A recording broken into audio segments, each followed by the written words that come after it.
والصلاة والسلام على رسول الله وعلى آله وصحبه ومن والاه. اللهم لا سهل إلا ما جعلته سهلا وأنت تجعل الحزن إن شئت سهلا. نرحب بكم في الجلسة الثانية من اليوم الثاني للدورة الثامنة من منتدى دراسات الخليج والجزيرة العربية. أمس كان يوم حافل واليوم أيضا كان في جلسة صباحية، وهذه الجلسة الثانية اللي نتأمل إن شاء الله أن احنا نكمل سياحتنا في هذا الموضوع المهم وهذه العناوين اللي هي في غاية الأهمية. عنوان جلستنا هذه تداعيات المصالحة الخليجية على العلاقات مع العراق واليمن، وكما يقولون يعني أهل مكة أدرى بشعابها، فأتينا من العراق بباحث وأتينا من اليمن بباحث ليتحدثوا عن آثار وتداعيات هذه المصالحة الخليجية على العراق وعلى اليمن. يشاركنا عن بعد الباحث إبراهيم جلال، باحث له العديد من البحوث والدراسات، عمل باحثا ومقيما وباحثا رئيسيا وباحثا زائرا ومؤسسا في العديد من مراكز البحوث والدراسات. وقبل الندوة كنت أتكلم مع الدكتور مروان قبلان، يعني شد انتباهي جزء من التعريف يتكلم عن أنه مؤسس لمركز أبحاث التقطير الأمني، فما عرفت إيش المقصود بالتقطير الأمني، فوثقت في لغتي الإنجليزية أكثر من العربية، فرجعت للإنجليزية فلم أفهم الكلمة باللغة الإنجليزية أيضا. فلعل الأستاذ إبراهيم يعني يسعفنا في أن يفهمنا إيش التقطير الأمني. وأيضا هو متخصص في الصعود الهجين للتمرد الحوثي، أيضا أشكل علي إيش المقصود بالصعود الهجين للتمرد الحوثي، لكن الإنسان دائما في حالة تعلم، ونتأمل إن شاء الله أن احنا وياكم نستفيد من وجود الباحث إبراهيم جلال في حديثه لتداعيات المصالحة في اليمن. So we'd like to give him the floor. Thank you so much. Good morning, and I hope that you're feeling well.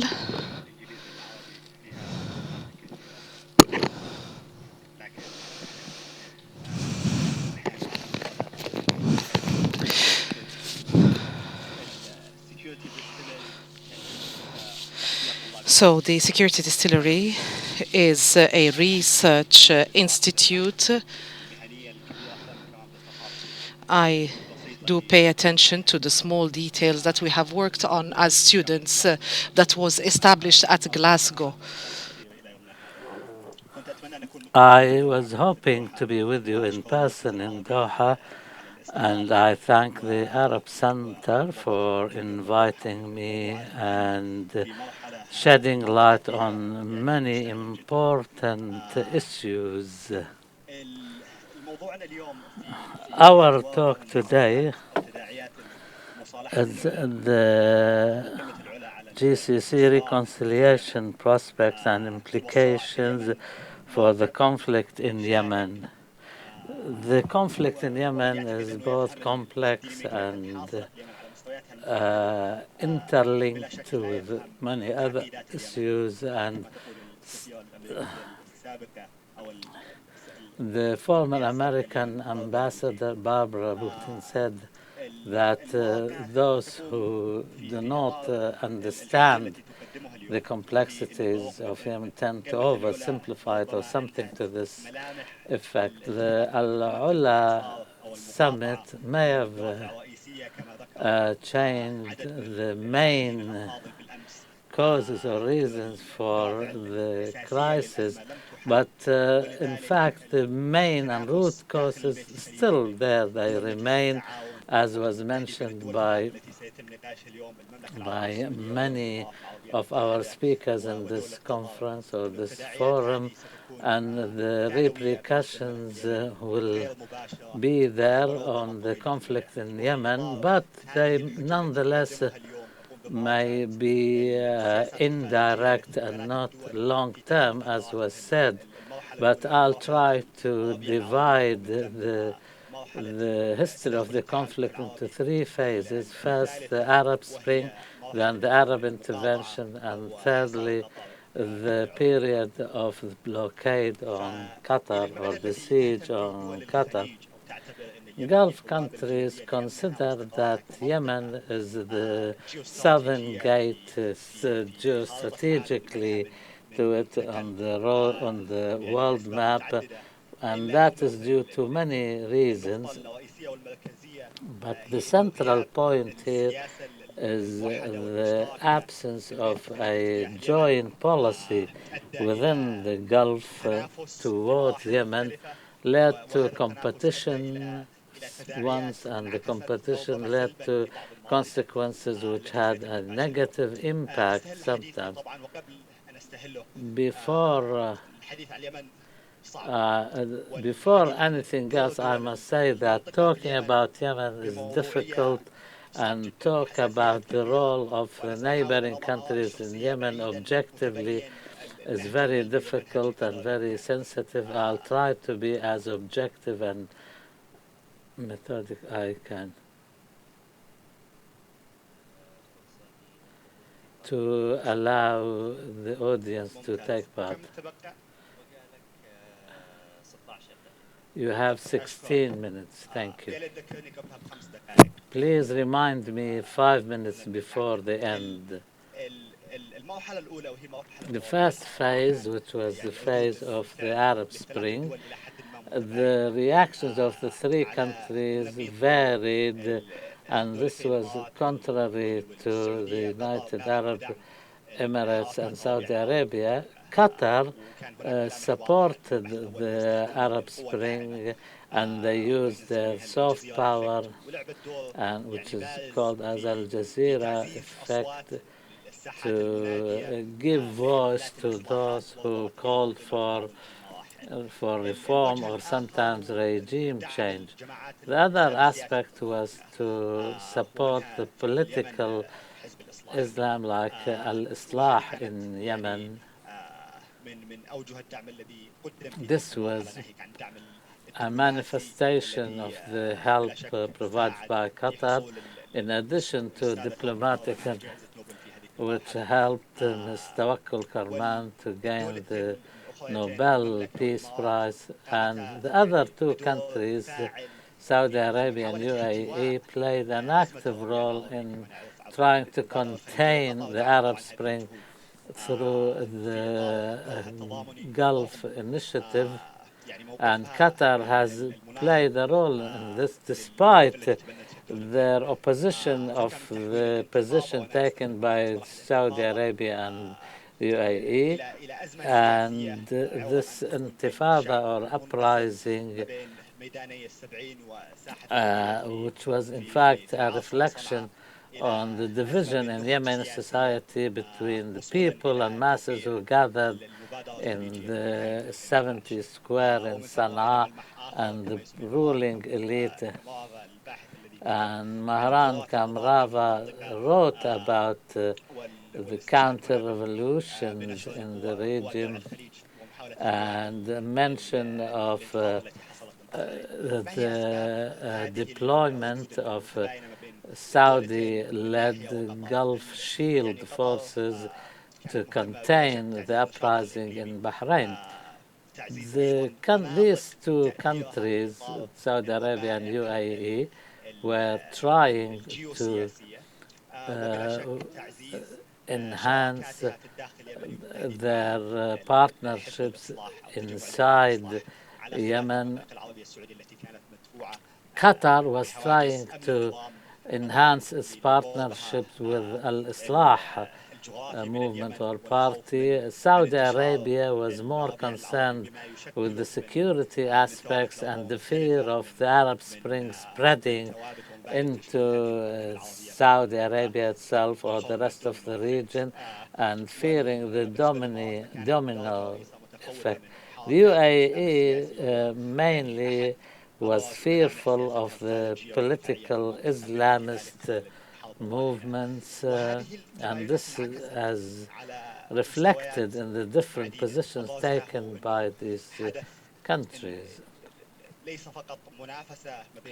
For this reason, there was not only direct competition between these three countries, there was also a sense of lack of security, which at some stage led to an escalation, which eventually led to the withdrawal of ambassadors and also produce positions, varying positions vis-à-vis events in the region, like what happened when the Houthis controlled Sana'a and other events in the region.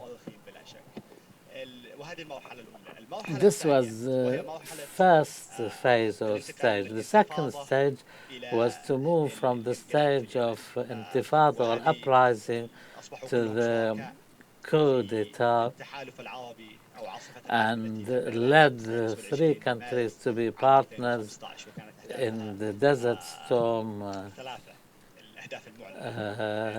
military campaign to achieve three objectives. First, to restore the legitimate government, which was there as a result of the Gulf Initiative, and also to curtail the Iranian influence and defeat the Houthis, as was announced.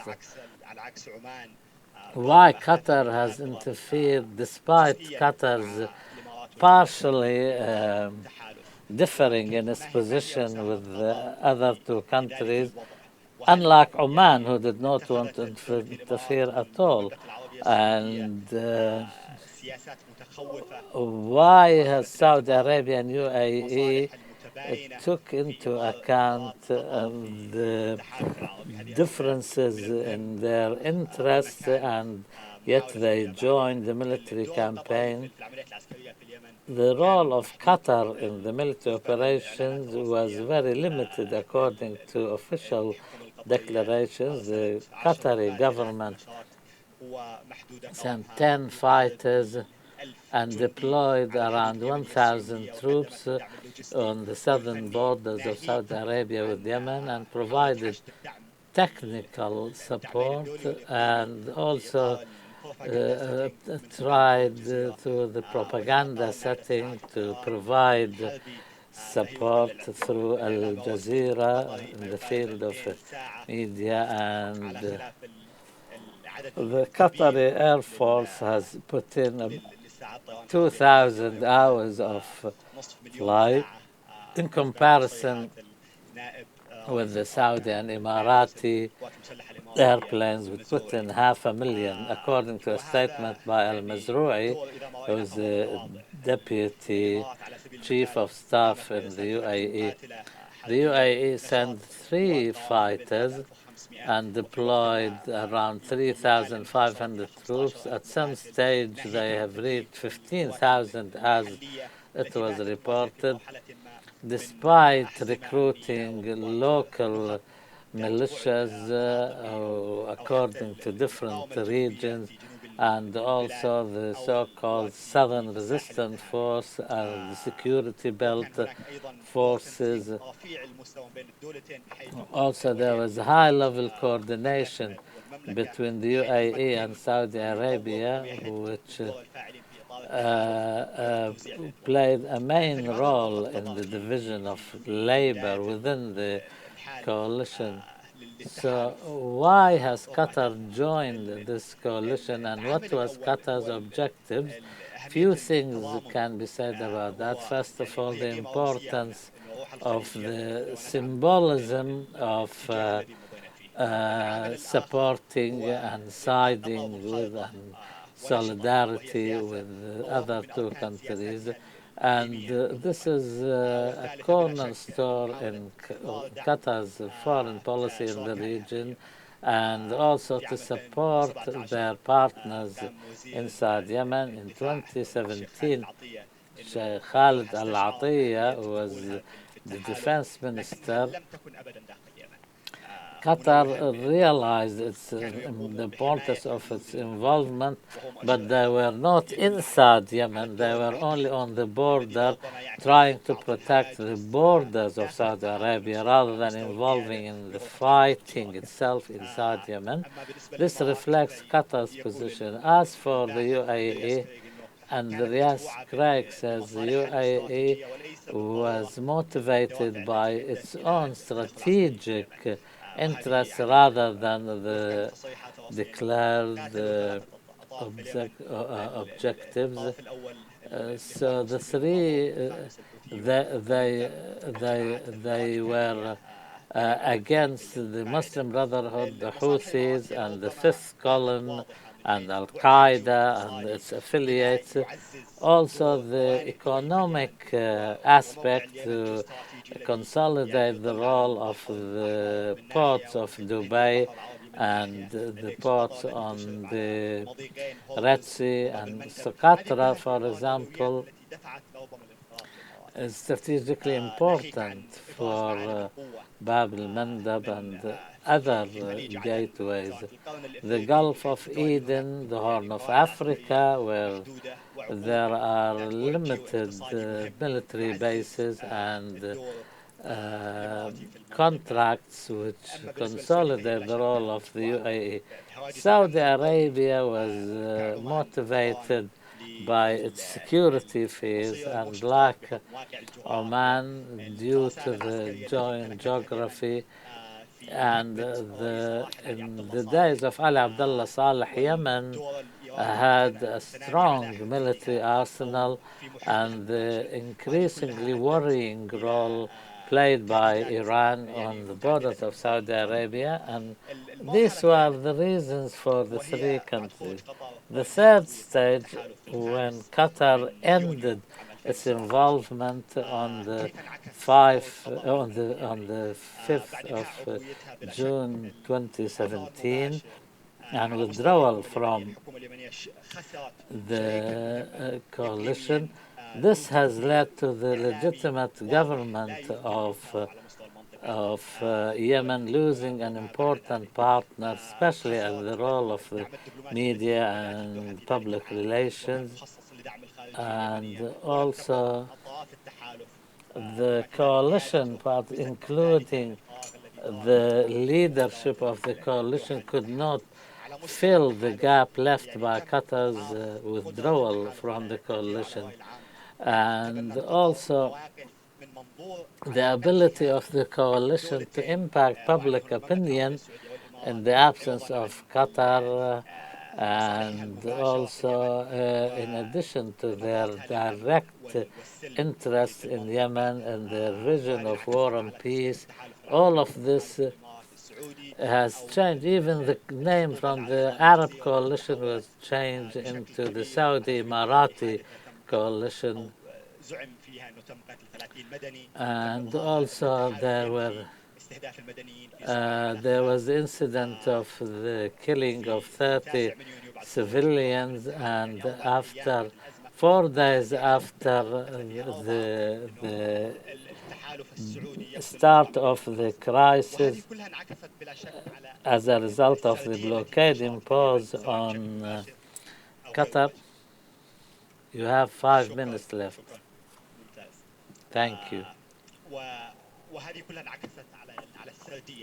All of this has impacted the narrative of the coalition and helped the Houthis strengthen their own. Also, the production of documentaries. These documentaries, like Hidden Agendas and Hidden Intentions and others, these did not get enough attention after what happened. Also, the Khashoggi affair and the impact of the Stockholm negotiations on Al-Hurr, which was probably the most important. The battle moved from the Hurr port to the gates of the city of Marib, and also Malaysia left, Morocco left after Qatar, So therefore, the Emiratis also reduced the number of their troops, and so did Sudan afterwards. All of this had an impact, and this had an impact on the effectiveness of the coalition and increased the fears of Saudi Arabia of the negative impact on the image of the coalition at the international level, and therefore impacting its ability to make the most of opportunities and push forward their interests in Yemen, like the dossier pertaining to Socotra, the events in Aden in August, and other events. If we look at all these factors together, we'll find that they impacted negatively the presence of the legitimate government and weakened its position and strengthened the armed groups opposing it. So therefore, the positions of these three countries were not based necessarily on their direct interests or their relationship. How did all of this impact what happened in Al-Ula summit? It became apparent that the Gulf crisis was not directly related to the conflict in Yemen. Maybe it had more to do with 10 years prior to that, when Ali Abdullah Saleh was still in power, and therefore it's difficult to determine that the Gulf crisis had a direct impact on the Gulf Yemen. What the gains made will not disappear. Qatar managed to establish and strengthen their relations with the Houthis and with Iran. And also the role of Qatar was apparent in the agreement of 2008 between the Houthis and the government of Yemen at the time, and also other junctures in history. The ideological differences between these three countries and in dealing with the political Islam, the safety and integrity of the Yemeni territories. The situation in Yemen now is very complex, and the apparent failure seems to be artificial because the Yemeni conflict was not dealt with according to the priorities as they should have done, and according to this assessment can mean only that the impact of Al-Ula summit can only be indirect, but it provides us with an important lessons unless we see different initiatives in managing conflicts within the GCC and to talk about them in a more frank and open way, because the threats are there and they're directed at all of us. Unless that happens, and unless we see different policies towards Yemen, which is always said to be the strategic southern gateway for the Gulf. There are other points, but I don't have time. But anyway, I'll be more than pleased to respond to any questions. Thank you very much for your kind attention. Thank you very much, Mr. Ibrahim. We're going to have the opportunity to pose questions, to answer them after the second presentation. Mr. Ibrahim gave us his reading about the impact and repercussion of the GCC reconciliation and prospects and implications for the conflict in Yemen in the three phases that he mentioned, and we're going to give you the opportunity to discuss these points, the narrative that was presented by Mr. Ibrahim. Would like to move to Mr. Firas Elias, who is going to talk about the Gulf reconciliation and prospects and implications for relations with Iraq. He has so many research papers, authored many books that were published in many research centers. And Mr. Firas Elias is going to talk about his own narrative about the repercussions and implications of the GCC reconciliation on Iraq. Go ahead, sir.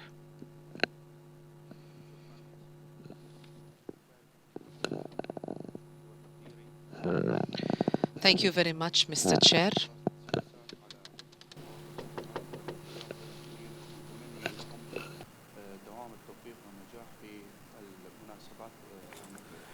And if we look into account the strategic repercussions, the GCC crisis, and also the impact, Iraq found itself in a complex and intricate complexities that are emanating from the internal situation in Iraq and also the foreign relations in Iraq. The GCC has led into a complex strategy where we have seen an interlink between the local, the regional, and the international, which entailed the establishment of new balances within the GCC. And when we talk about GCC security, I think that security in the GCC is one of the complex strategies. Some of these problematics have deeply rooted causes, and some others are different.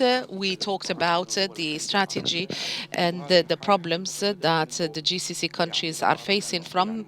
If we would like to talk about historic phases that have impacted security in the GCC and had an impact on GCC relations, we have seen the success of the revolution in the 70s, the Iranian-Iraqi war, and also the rise of Iran, and also the rise of Daesh, and the strategic repercussions that have covered the region as a whole, and that has made the region open on a number of strategic scenarios between rise and fall. On the second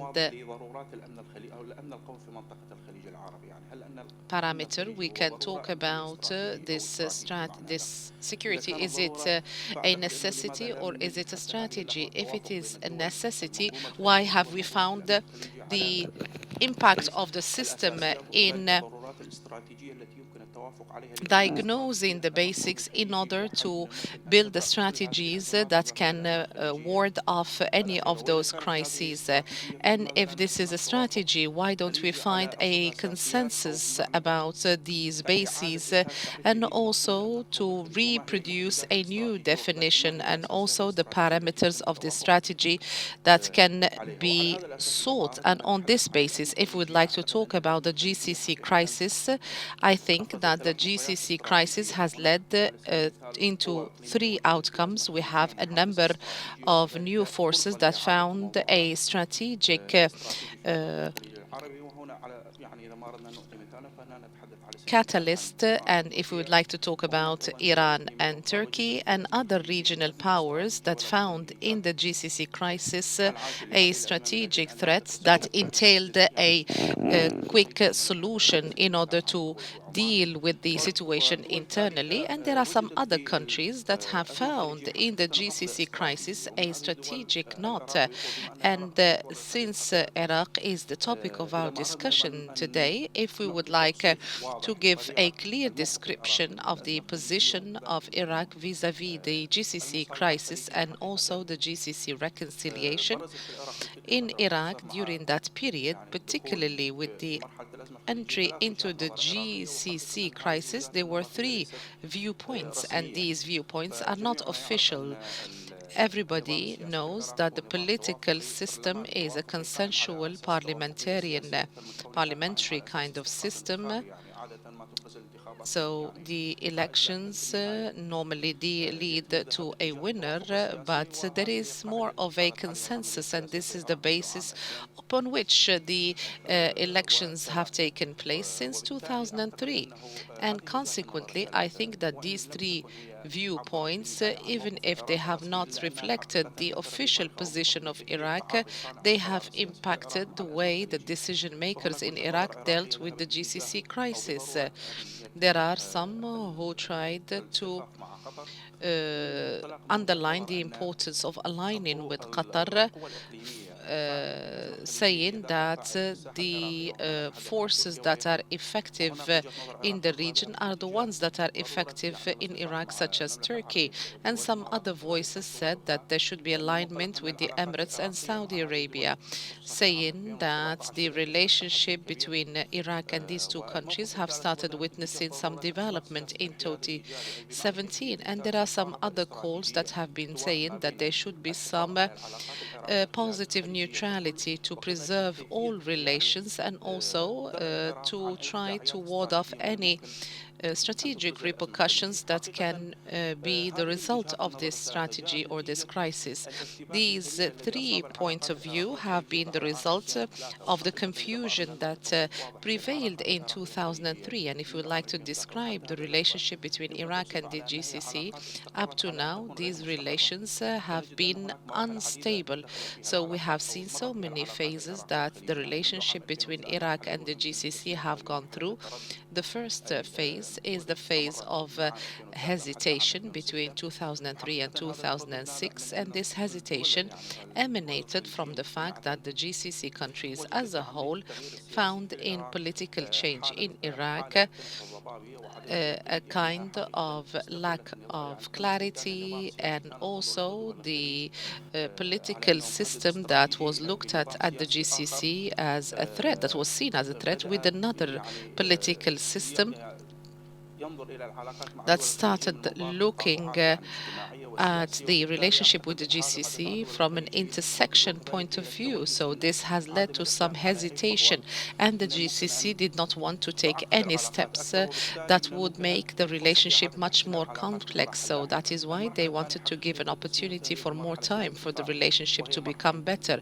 And we have the second phase between 2006 and 2014. And during this period, the GCC-Iraqi relationship have seen a kind of severance of relationships at the level of consensuses and so on and so forth. So we have seen the behavior of Iraq at the level of the League of Arab States and also at the level of bilateral relations. So that is why we have seen attempts to establish new GCC relations, and also there have been attempts that have been made by Saudi Arabia in order to ward off any congestion in the relationship, and also through the signing of certain agreements between the different belligerent parties. And this led us to the third phase. The third phase is the implementation phase, which is a phase that started since 2014 and lasted until 2020. This phase came as a result of the diplomacy of the second pathway that was undertaken, or track 2, that was undertaken by Haider al-Abadi, that established a relationship based on consensus in terms of policies. It was a kind of a limited attempt, but it tried to lessen the level of complexity between Iraq and the other GCC countries. And we have seen some shy attempts that have been undertaken between Saudi Arabia and Iraq through the establishment of the Coordination Council. And also we have seen the phase that started with the advent of Mustafa al-Kadhimi, and we have seen a new reading of the geopolitical situation, and also new formulations of Iranian-Iraqi relations, and this gave impetus to the relations between Iraq and the GCC towards a pathway that would meet the interests of all countries. We have seen the strategic and political endeavors that have been undertaken in the last phase of the GCC relationship, and also to try to pacify relations with the GCC, and also to invest in this reconciliation between Iraq and the GCC. And this was translated in the Baghdad conference, where Iraq was able to host all parties to the GCC conflict, and they started a higher level of talks between Iran and Saudi Arabia, between Qatar and the Emirates, and Qatar and Egypt. And Iraq was looking at reconciliation as a strategic necessity that Iraq should undertake. And also, it underlined that there should be a move towards a unified GCC. And this was a result of the policy of neutrality, because the GCC crisis came in very difficult circumstances, because there was the war on Daesh, and also there was a huge economic crisis that was at the time. So as it is known, the GCC countries are the ones that lead the decision undertaken due to the financial weight and also the political weight. So aligning with one side at the expense of the other sides is going to lead to more and more complexities. With regard to the GCC reconciliation, Iraq found an opportunity in this reconciliation in designing, redelineating this relationship in order to reach a positive kind of outcome that would make Iraq exit this phase of regional complexity. And this leads me to the question, how did Iraq look to this reconciliation, and what are the strategic needs that have been found by Iraq and Iraq aims to achieve through reconciliation? So Iraq looks at this reconciliation as an opportunity to get GCC support, because there are efforts to rebuild, and Iraq needs these efforts in order to achieve such an end. And also Iraq needs to have a complete interest from the GCC in order to find alternatives when it comes to energy, because this is one of the complexities that Iraq faces, and faces particularly when importing energy from Iran. So the reliance on the GCC in terms of energy would lead to some stability between the different components of Iraq. And also we have to say that the different components of Iraq, Shia, Sunni, and so on, they are part of the different components. So there are some components that are closer to Iran, some others closer to Turkey, some others close to Qatar, and some others to Saudi Arabia. So that is why there should have been a push for more stability in a way that would lead to political stability, because they saw an opportunity in such stability. So this is a strategy that Iraq aims to benefit from. And to benefit from the reconciliation in order to achieve that end. So we have seen the reconciliation, and if you look at the Iraqi elections in the light of this reconciliation, I think that there are some problematics that can lead to either positive or negative impacts based on what the Iraqi elections would lead to. And on that basis, I think that the GCC have two visions before them. The first vision, what is the kind of future government in Iraq, and how the GCC countries are going to deal with this government.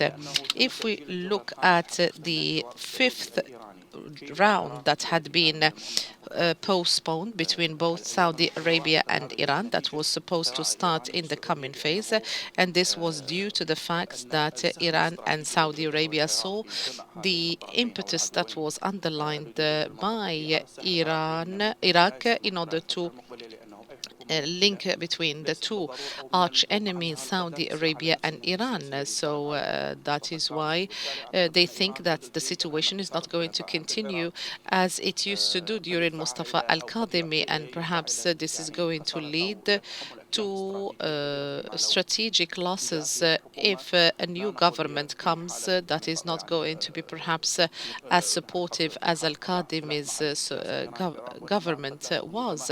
Perhaps it would not be with the Iranian strategy in Iraq.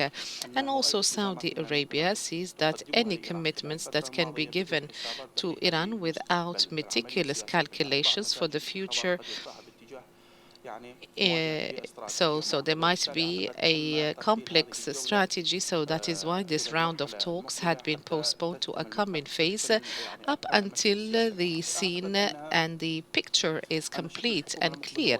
I think that the kind of government in the future is going to give a strong push to the GCC reconciliation, because the strategic opportunity that was taken advantage of by the Iraqis by linking all parties to the conflict. And if a government that is not in keeping with Mustafa al-Kadhimi's government, the situation might be different. And there is a strategic problem that GCC countries face in general, although most of them have welcomed the outcomes of the elections in Iraq, but many of them are wondering what kind of rule is going to be. So the GCC countries do not face a problem if there is a national unity government is established by Muqtada as-Sadr. So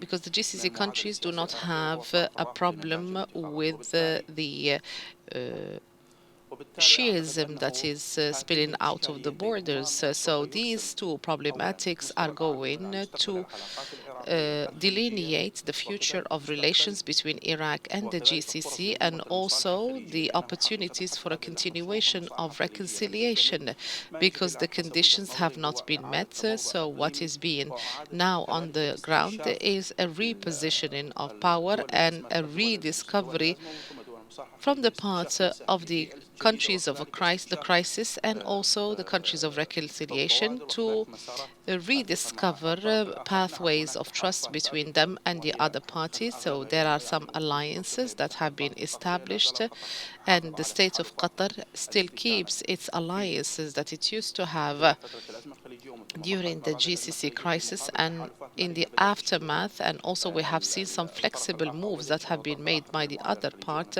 of the equation. We're talking here about Saudi Arabia and Emirates by pacifying relations with Iran and also rapprochement with Turkey. We are talking here about Syria. So I think that we have a number of questions that are being posed that are linked to this option. So what are the opportunities for the continuation of this reconciliation, and how can we sustain this strategic impetus that was achieved through the GCC reconciliation by bringing together all parties in the GCC, and how can this give a strong push in the coming phase? I think that the political decision makers still do not have a clear answer to these questions, because the political situation is not stable in Iraq. And I think that the coming government in Iraq is going to decide upon how possible it is going to be to push the relations between Iraq and the GCC into reconciliation that would lead to strategic benefit for two parties, and how to sustain circumstances of reconciliation, because political consensus in Iraq is part of a balance in the region, and one of the balances of power is the GCC, and no part can be excluded. If it is excluded, it can lead to another imbalance. So this is the challenge that the reconciliation faces at the GCC. Thank you very much. We thank Mr. Ibrahim Jalal and Mr. Firas Elias for their presentations, which were on the impact of Gulf reconciliation on the situations in Yemen and in Iraq. Now we open the floor for questions and answers. We start from the left and the middle and to the right of the hall. First, please state your name and affiliation, then pose your question. Please make your questions pointed. My name is Haidar Saeed from the Arab Center. I want to comment on Dr. Firas's paper. I have 3 points to make.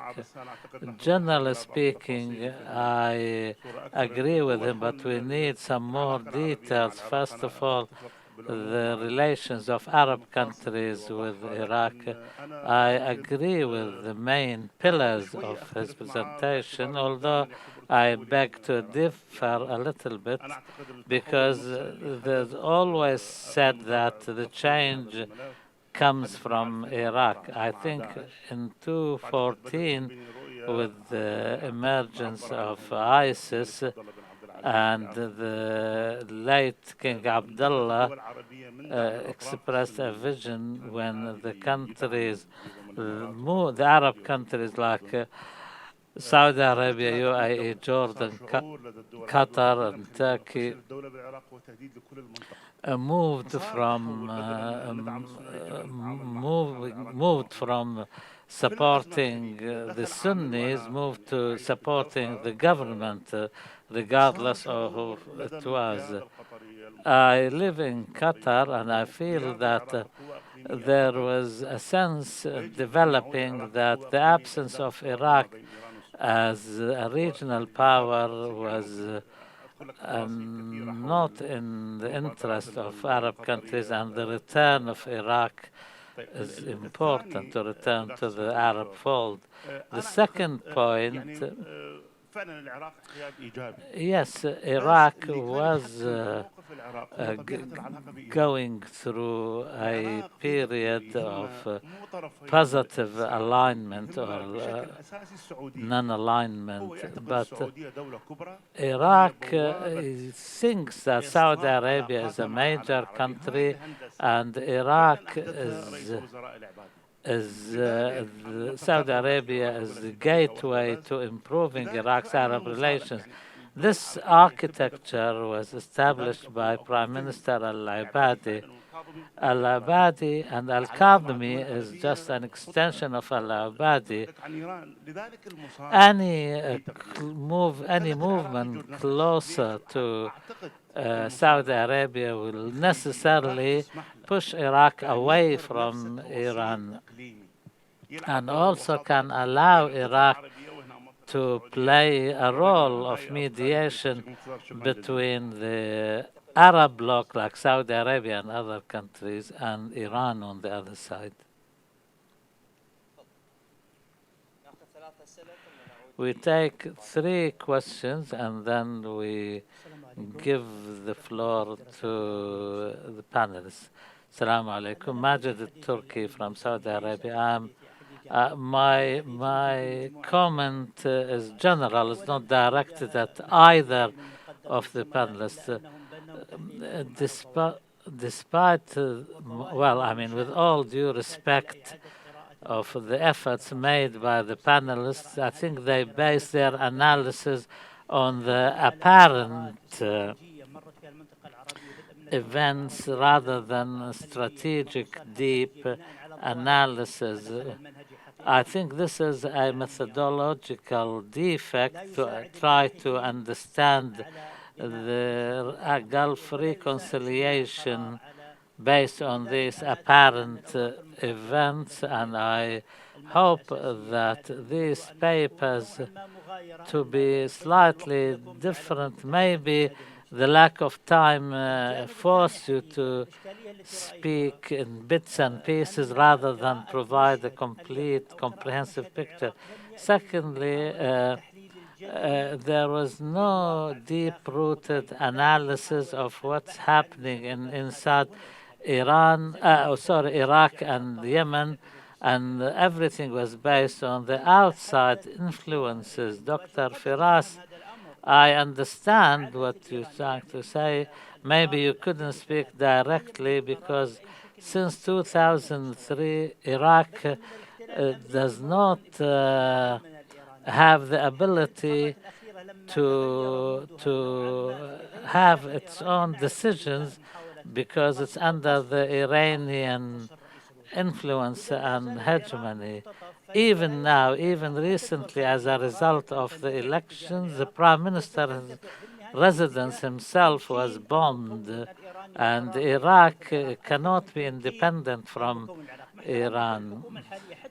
With my due respect, even if a new government is formed in Iraq, sooner or later it will be changed because of the influence in Iran. I also must say that my colleagues spoke more than enough about the role of Qatar. As for the role of Saudi Arabia, I am a Saudi citizen. I want to mention this. The Kingdom of Saudi Arabia started with the Arab revolutions where after one methodology to keep the Arab countries away from falling into a situation of chaos, they managed to take Ben Ali outside Tunisia and save the country from chaos. But when in Syria, when Bashar al-Assad rejected the Gulf proposed solutions, look what happened to Syria. And also in Yemen, the Saudi Arabia has paid a heavy price in return of what Saudi Arabia has invested in Yemen. Saudi Arabia gives and is not taking anything.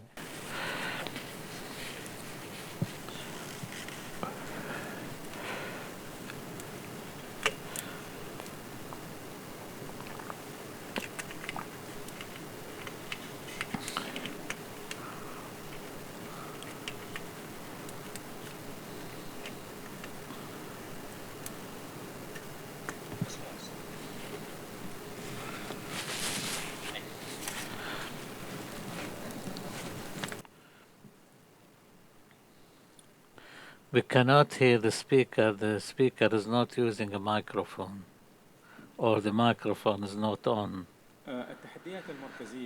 The central major challenges facing the Gulf countries are as follows. First of all, the Iranian project or the Iranian threat, call it what you like. I will not go into details. Secondly, the rift within the Gulf countries, and also the transformation from the state of welfare state into becoming a modern state. The fourth is the challenge of the conflict in Yemen. We cannot compare the aftermath of the Yemeni crisis with any other crisis like crisis in Syria or other places. I'm not talking about intentions, the policies followed by Gulf countries which are unrealistic, they're contradictory, they're with a lot of discrepancies, have caused the current situation in Yemen to be as it is, and people are comparing the conflict in Yemen. By some is just to wait and see, like Oman. There are some who supported the revolution in Yemen in order to achieve a stable democratic Yemen, and others follow the military path to intervene. Unless there is one common position and unless all Gulf countries read from the same hymn sheet, the situation will continue. Yemen may be on its way to be disintegrated, dismantled, and this in turn will cause a lot of crises, many crises, the crisis of terrorism, mass immigration. We have no choice but to unify our positions to lead to one unified, united Yemen, democratic Yemen, a Yemen that can absorb and include all the factions, Yemen with a degree of economic stability, and unless the Gulf countries unite their efforts on this vision, then the consequences will be dire. We have 2 minutes to Mr. Ibrahim and 2 minutes to Mr. Firas. Mr. Ibrahim, thank you very much for all your questions and comments. I don't think our analyses are not based on apparent phenomena. The analysis in Yemen is very simple. The crisis is due to the failure in state building in Qatar, and real support of Yemen at the security level, economic level to the legitimate government was not there. Plus the miscalculations by the government itself, and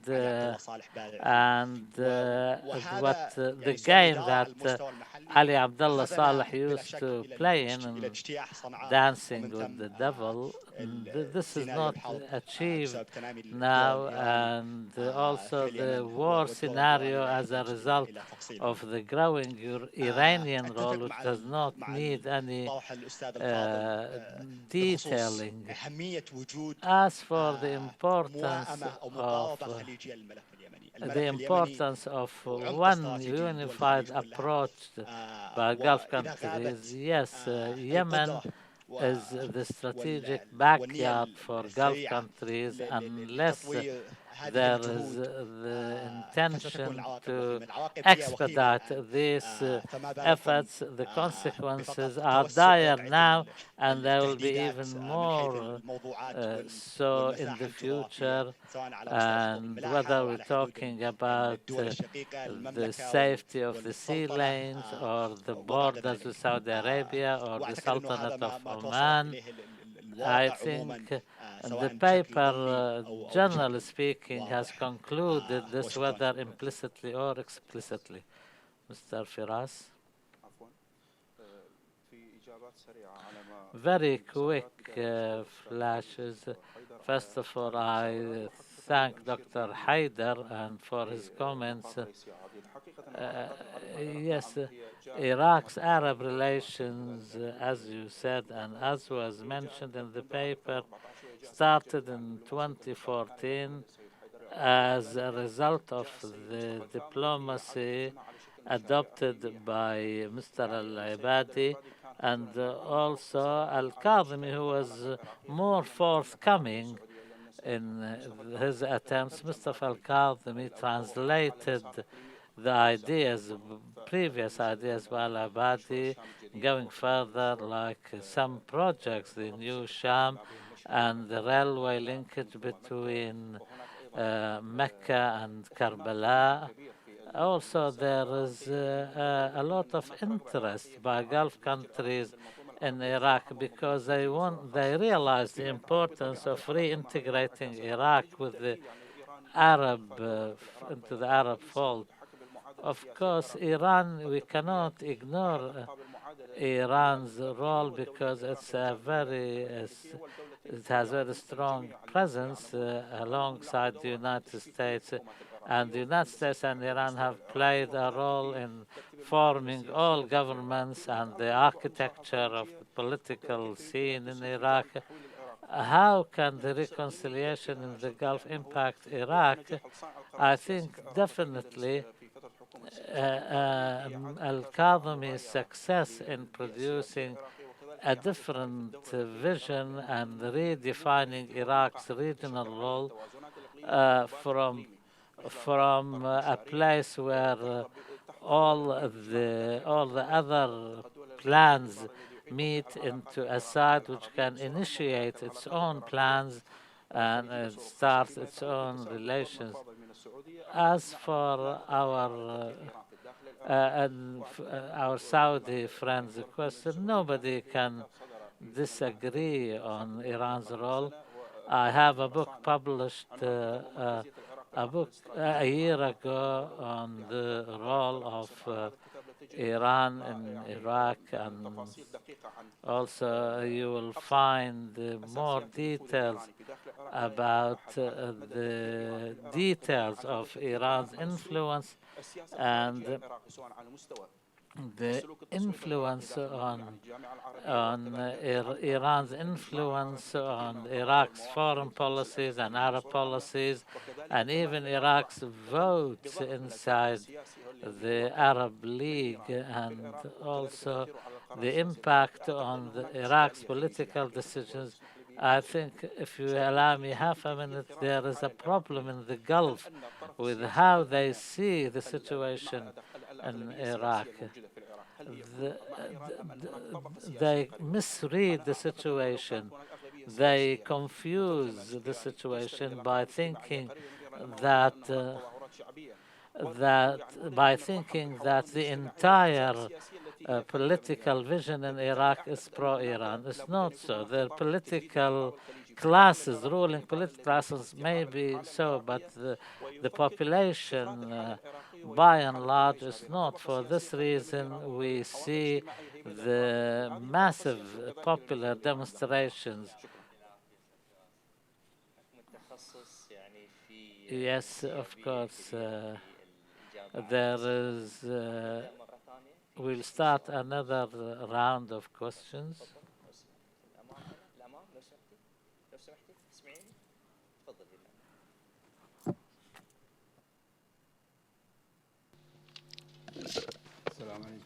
May the peace of God be upon you all. Brigadier from Juan College, my question is to Mr. Ibrahim Jalal. I have a direct question.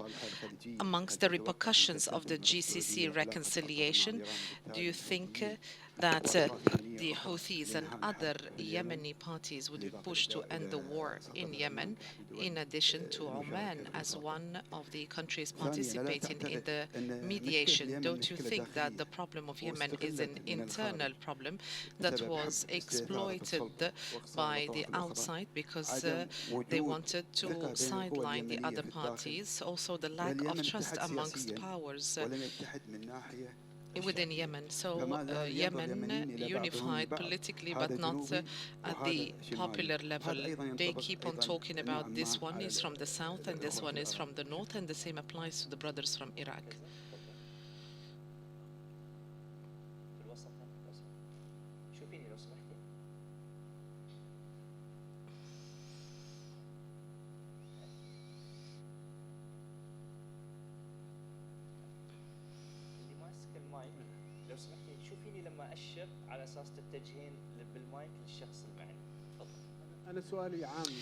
I have a general question. The research papers are very, very good. We all agree that both Iraq and Yemen are great countries in terms of history, and we all know that these two equations are very difficult and branched out, but we have seen the internal relations. So the future of Iraq is in the hand of Iraqis, and the future for Yemen is in the hands of Yemenis. So we have seen Yemen and Iraq, they have all the components that would lead to success, and waiting for solutions coming from outside, from the US, from the GCC, from Iran.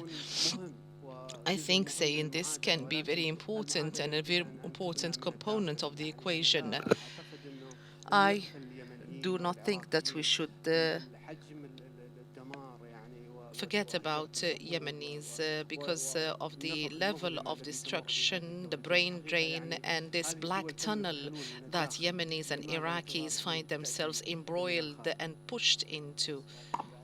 The following question, please.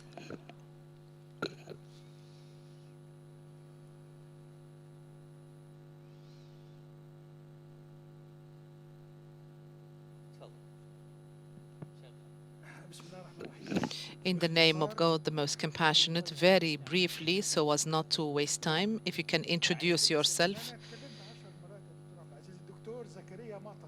Dr. Zakaria Matar.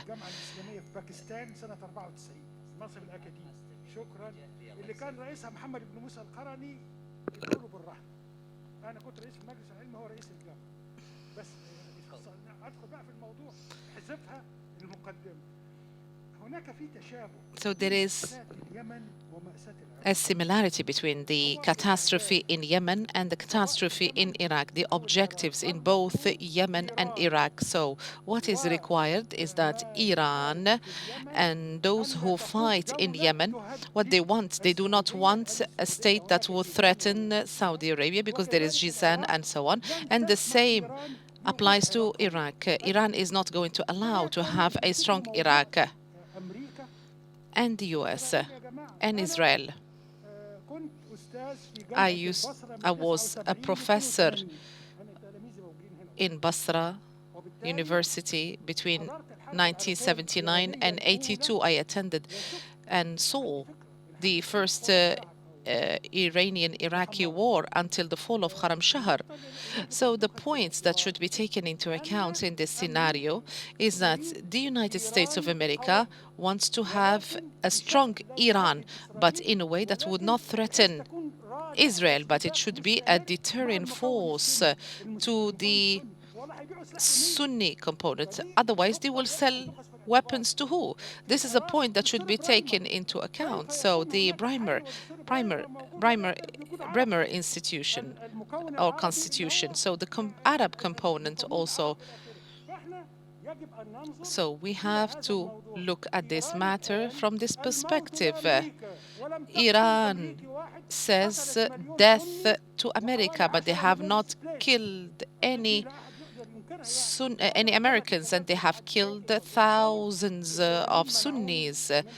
So after I attended Brookings and Georgetown, I have been banned in those two platforms after what I have said.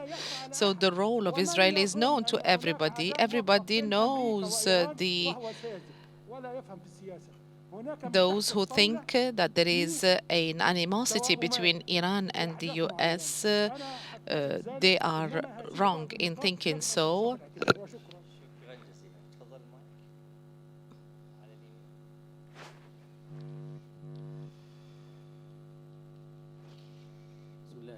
In the name of God, the most compassionate, the most merciful. Firas, you talked about the GCC security. We have to say that national security in the GCC cannot be isolated from security in Amman, Damascus, and Cairo.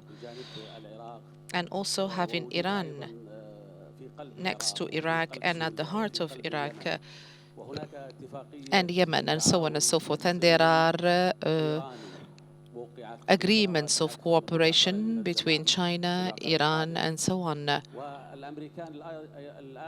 The United States of America is in the GCC through Israel. I think that the coming future for the GCC is not going to be leading to a GCC security that is in isolation of Arab security. We have to understand this. What do you expect in the coming 10 years? I do not expect, in the light of the circumstances on the ground, I do not expect that the GCC security is going to be in isolation of the security of the Arab region. Dr. Jalal, I think the statement made by the Minister of Information of Lebanon are still present in our minds, and we have seen the reaction of Saudi Arabia was much larger than the act itself, and some GCC countries have withdrawn their ambassadors from Lebanon. This is the situation on the ground. And what does that mean when it comes to the GCC system if there is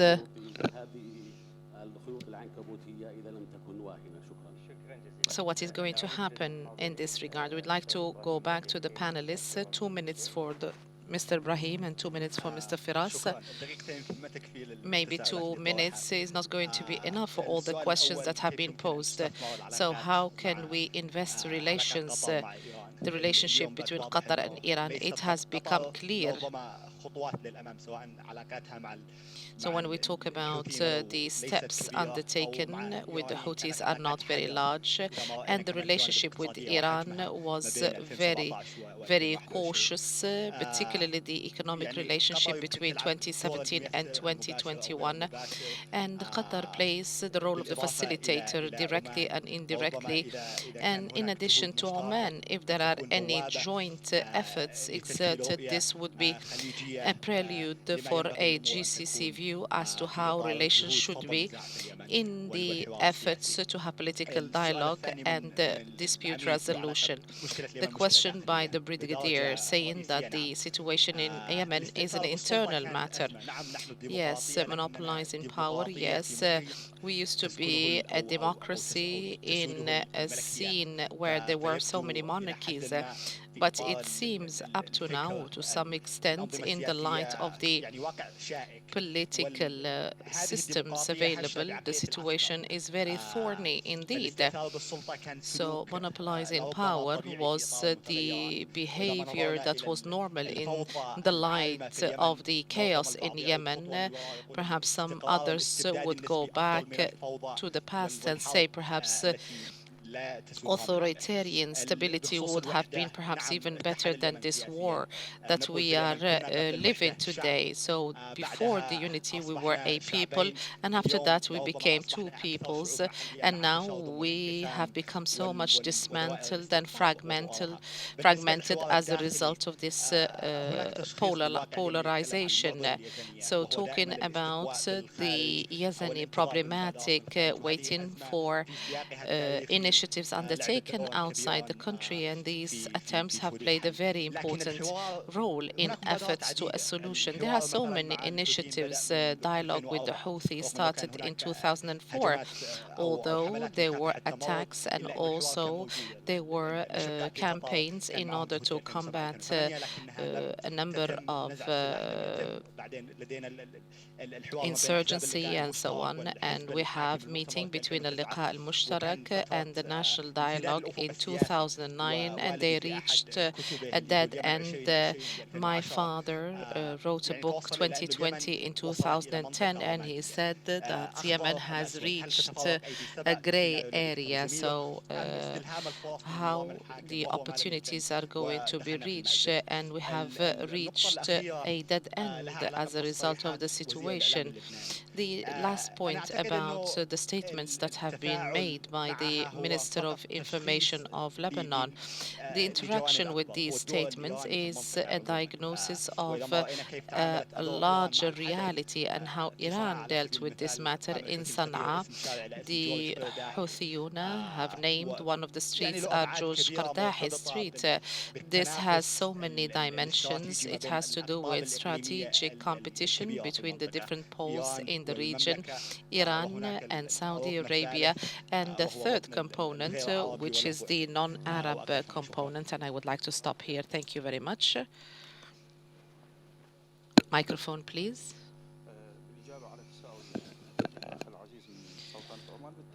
Answering the question by the speaker from Sultanate Oman, what has happened in Iraq after 2003 has reformulated the scene once again, and the possibility of finding a solution is still in the phase of discovery because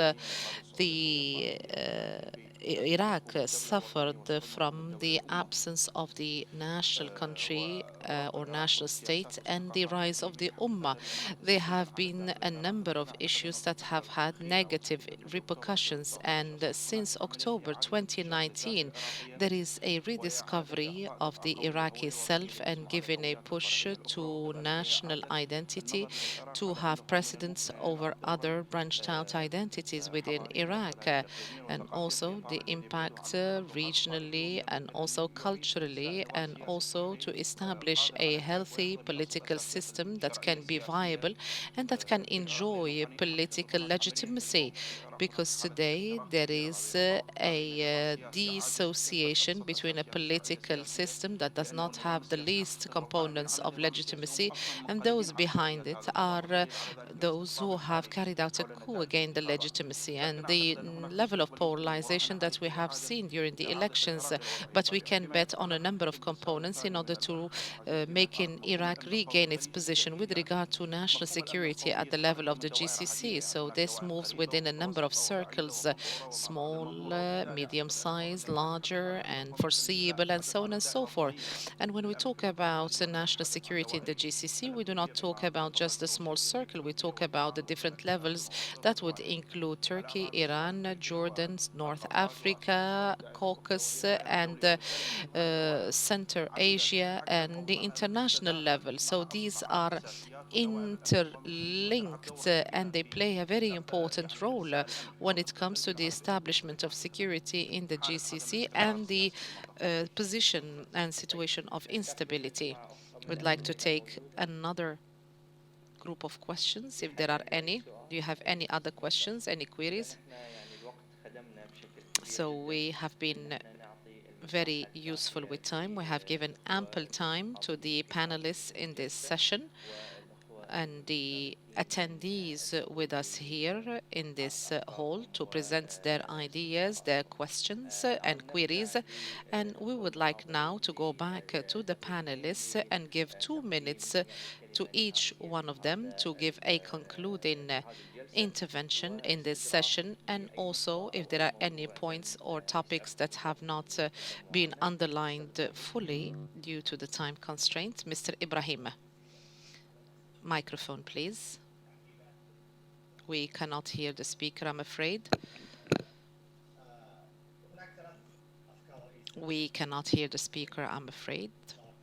We do apologize to the ladies and gentlemen listening to the translation. We cannot hear the speaker.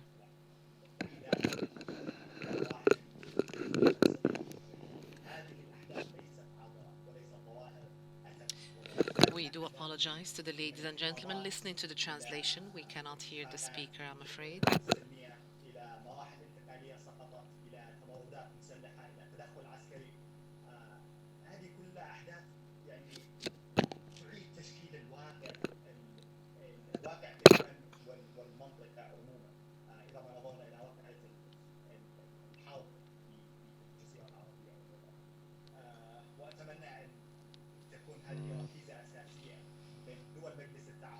We do apologize to the ladies and gentlemen listening to the translation. We cannot hear the speaker.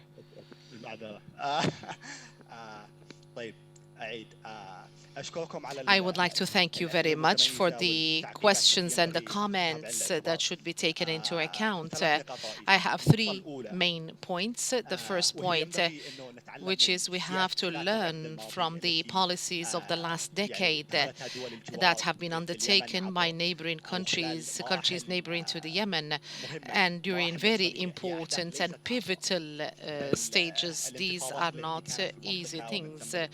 So the uprisings, the peaceful agreements, and the transitional phases in countries such as Yemen, the military coups, and also coups in general, and military interventions that have taken place, and agreements, dialogues that have not been used as real opportunities. And also the tactic was very important. So there was a lack of real and clear strategy when it comes to real players, whether individually or as a group. So this also has contributed in a way or another and had many, many repercussions. So the lesson that we can learn, how can these countries as individuals, as groups surrounding Yemen, and also Arab states at the level of the League of Arab States, how can they reformulate the situation by preserving the security of the region, taking into account the different parameters for the safety and security of the region?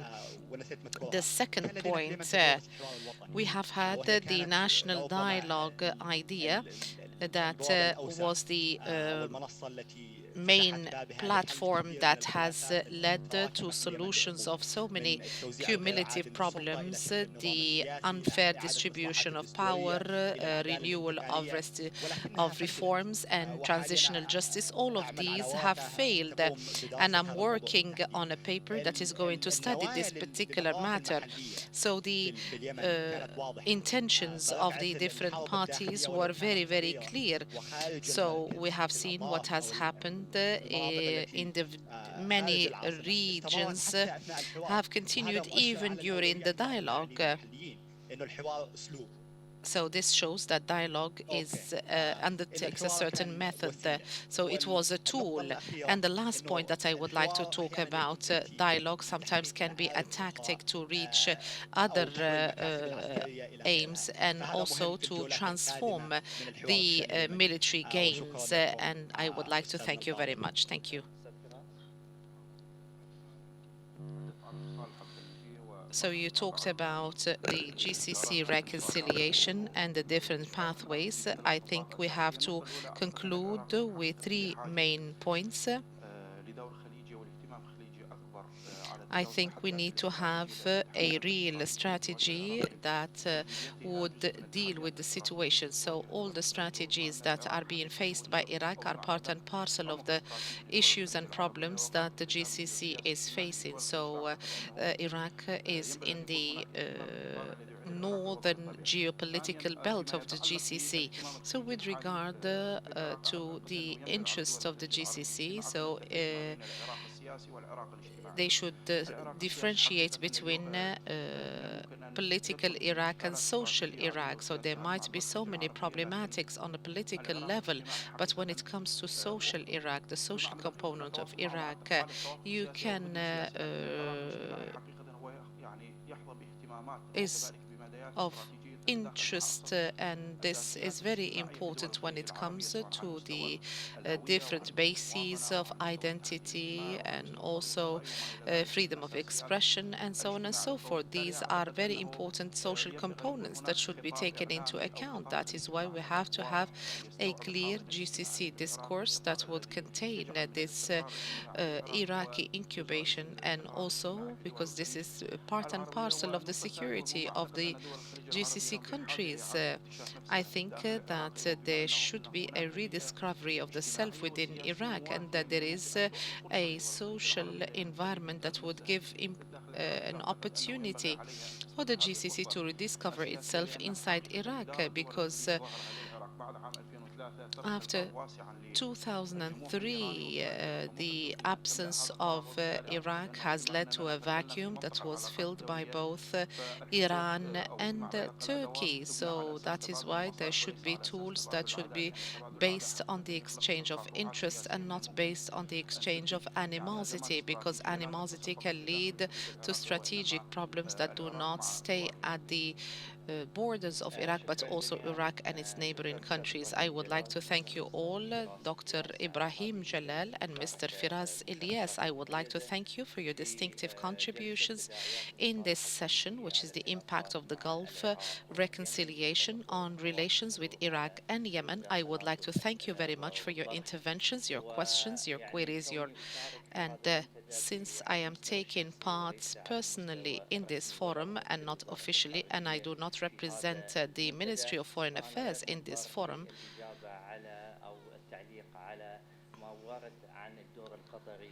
so I'm not here to comment on the role of Qatar in all the repercussions that have been mentioned. And this is just a personal reading of the different researchers in this forum. I wish you all success, and we were happy to have had you with us in this forum and hope to see you in the near future. Thank you very much.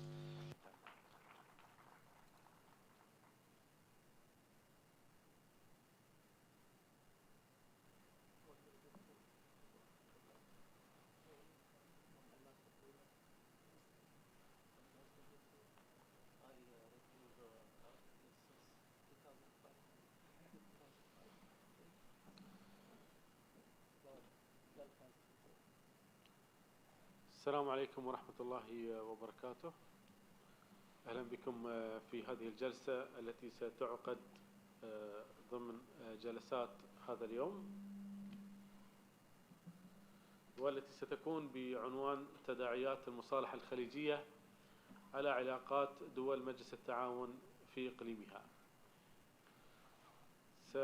سيتحدث في هذه الجلسة أولاً الدكتور We're going to have with us in this session, which is untitled The Repercussions of the Gulf Reconciliation on GCC Regional Relations. We're going to be having Mr. Bülent Aras, who is going to talk about Turkey and the GCC states after the Ula summit, and Mr. Imad Qaddura, who is going to talk about India's policy towards the Gulf crisis.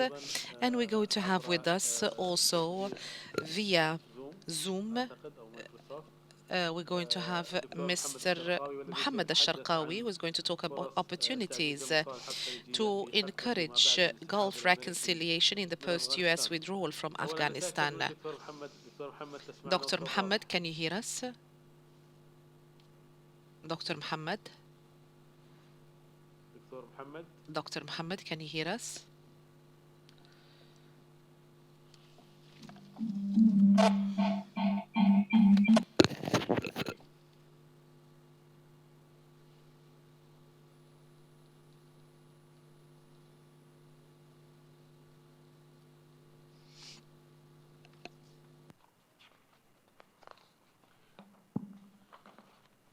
نبدأ بالورقة الأولى والتي سيقدمها الدكتور بولند.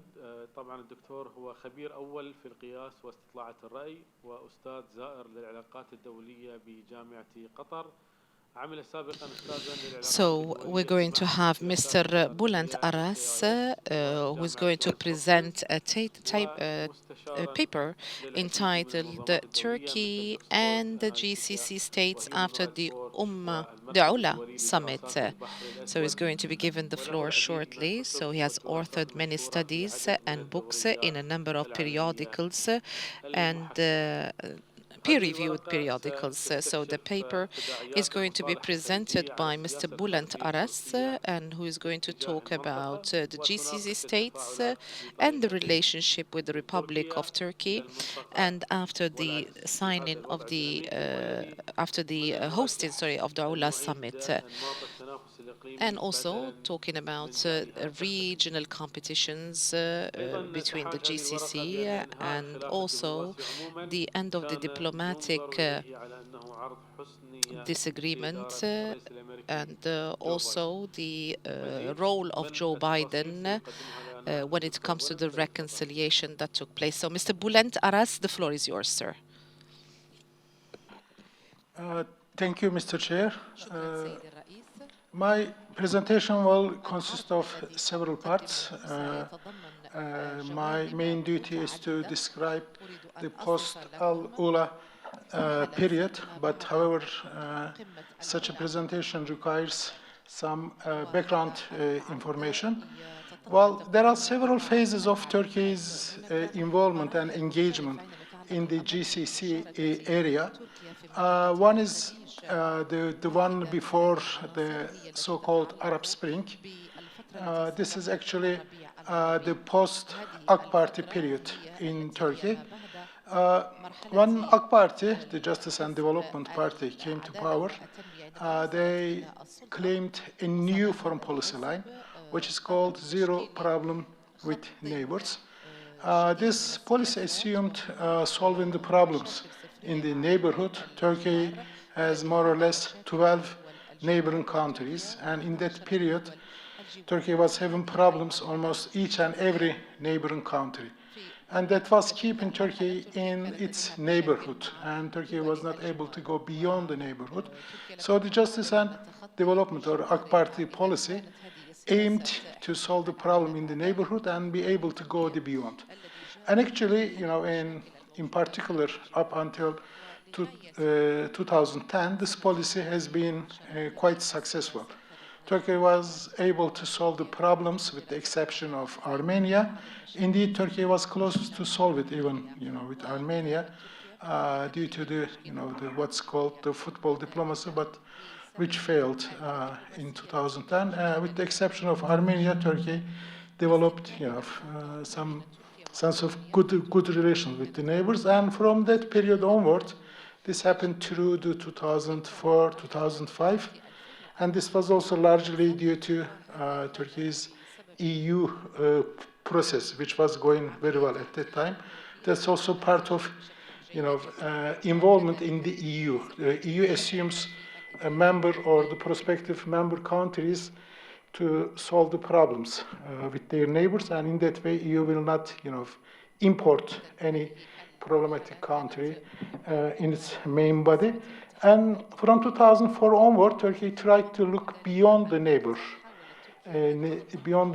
and one of the first geography Turkey approached was the GCC geography, and Turkey quickly became a kind of first invitee country and then strategic partner to the GCC.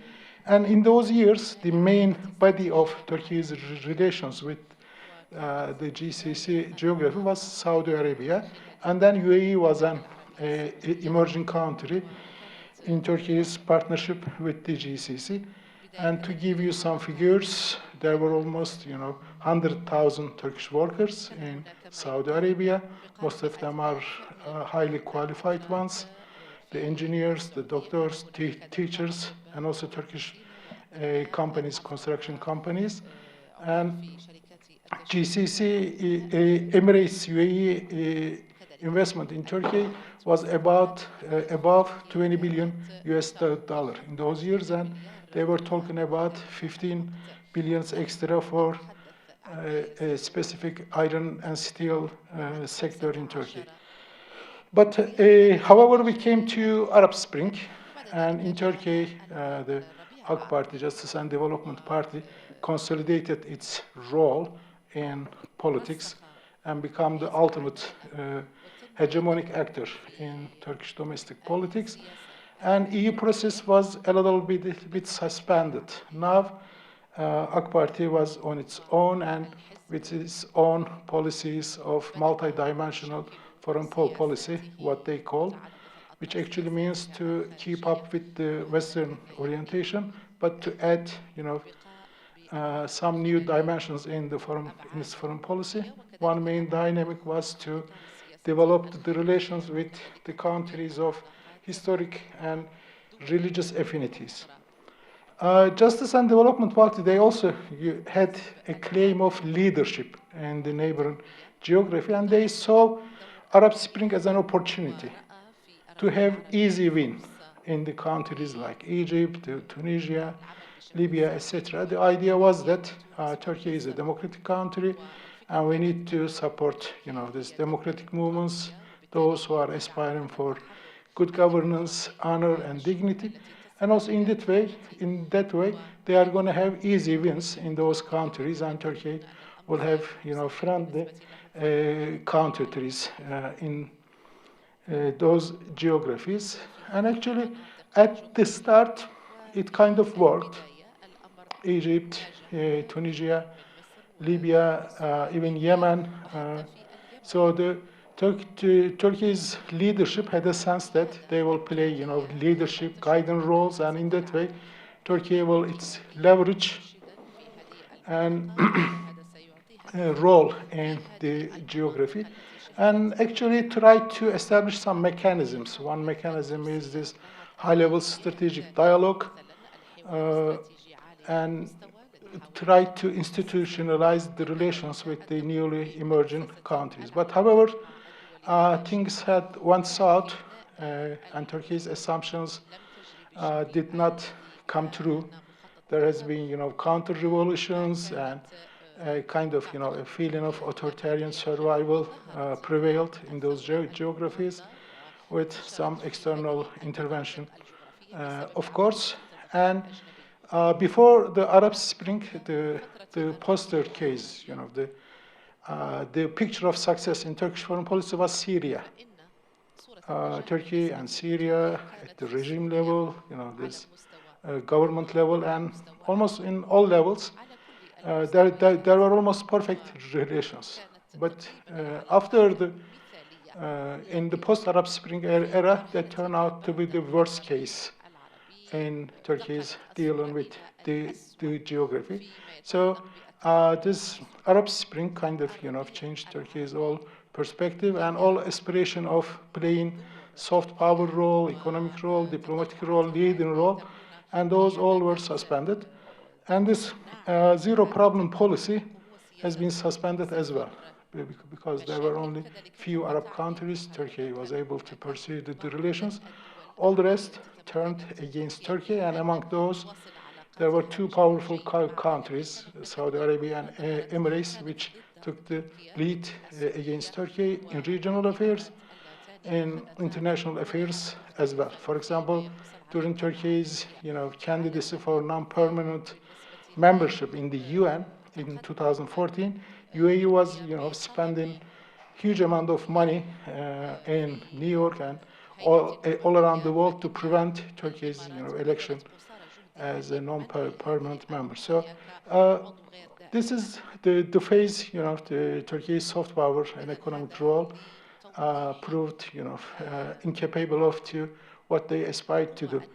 Well, from that moment onward, and also depending on the domestic relations in Turkey, this 2016 coup attempt and increasing, a hegemonic holding of AK Party in domestic politics and undemocratic practices, etc. Well, Turkey changed the policy course. This is another phase from soft power to hard power, which was, partly due to the necessity of the threat emanating from northern Syria and Turkey's, this historical fear of Kurdish separatism, and those converged in a way that kind of, motivated Turkish foreign policy for Turkish foreign policymakers and the security policymakers to adopt a security-oriented policy in the neighborhood. Now, from that moment onward, which is like 2016-17, we see Turkish military engagement in the neighborhood and around, which is unique in that sense, because this establishment of Turkish Republic based on the motto of this famous Atatürk saying, "Yurtta sulh, cihanda sulh," which means peace at home, peace in the world, which requires non-military foreign policy at all. But however, this time we had this Turkish military involvement in Syria, and then Turkey's mobilization of some militia in other countries like Libya, and Turkish development in Turkish defense industry, etc. Now Turkey changed the course a little bit to security-oriented one, in addition to the this soft power instruments. And here, this hard power policy kind of has been successful in Libya to push the General Haftar back. It has been successful in Azerbaijan, Armenia war, pushed Armenia away from the occupied territories. And Turkey discovered a new capability in this sense, and also making huge investment on the defense industry, this unarmed, this flying vehicles, the drones, etc.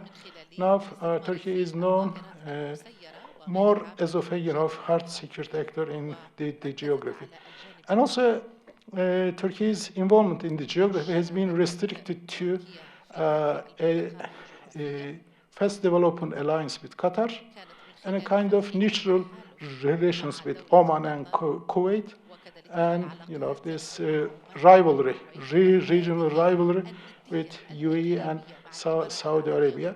And Turkey, in alliance with Qatar, was almost in all the issues on the opposite side, vis-a-vis Saudi Arabia and UAE. In Libya, in the relation with Egypt, and in its involvement with the GCC and beyond, even in Yemen and other places, Somaliland issue.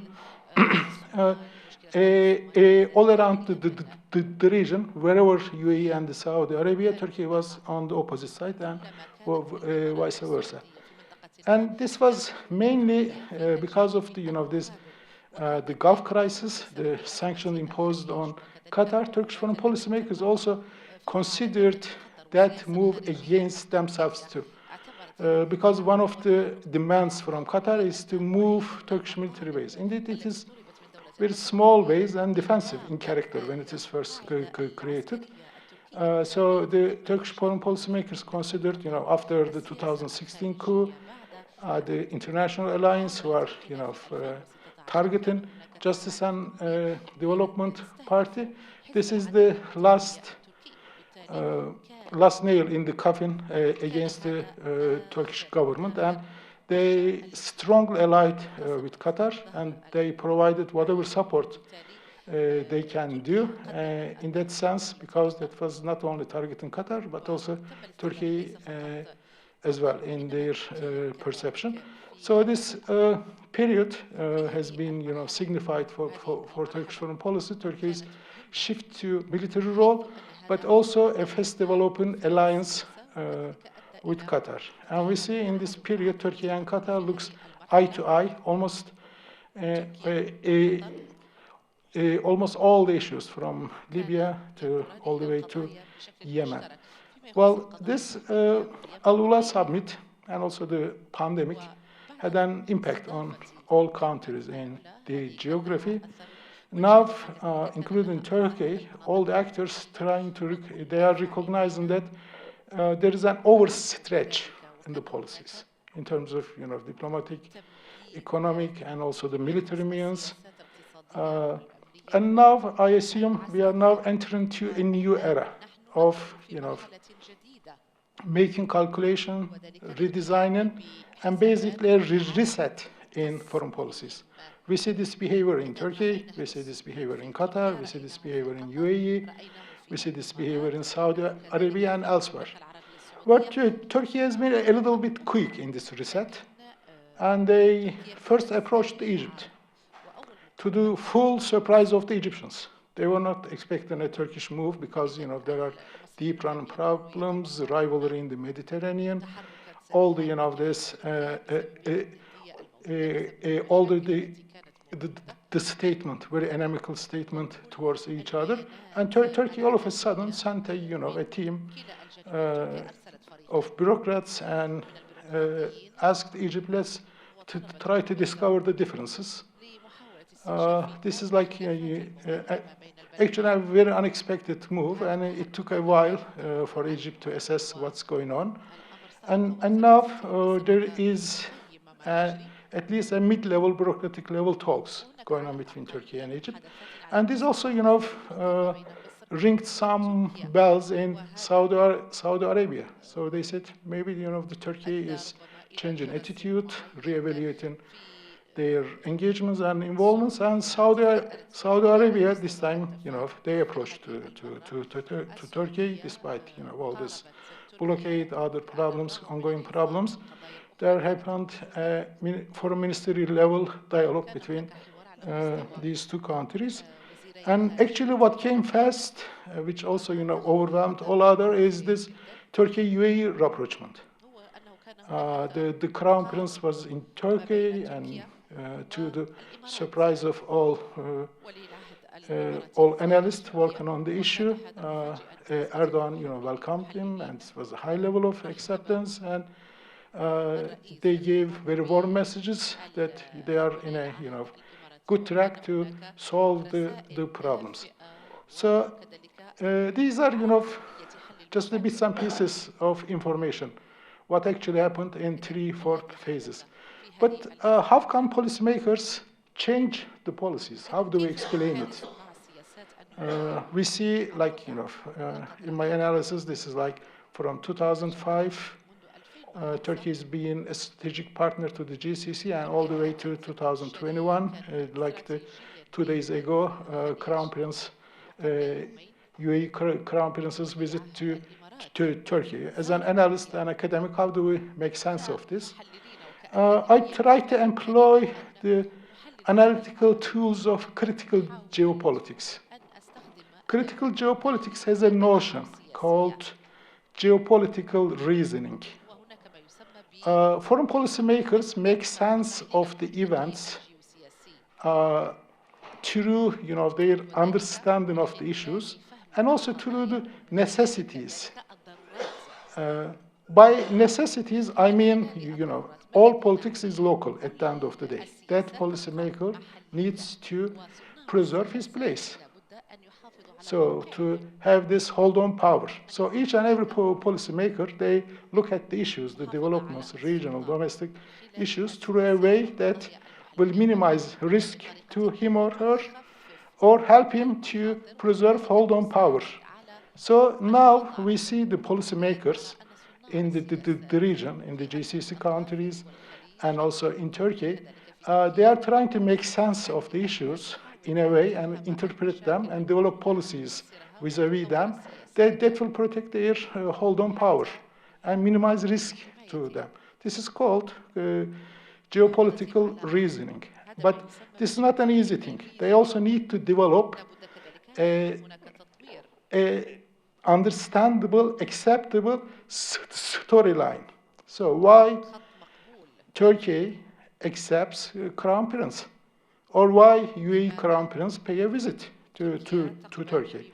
So now we see the policymakers, they have a different understanding, a change in assessment of the geographical developments, and they develop policies according to their assessment. They also try to explain, when all of you look to the right and left, I see something going on, that's the feeling, sorry. They understand, adapt, internalize the developments, and develop policies which actually help them at home and abroad.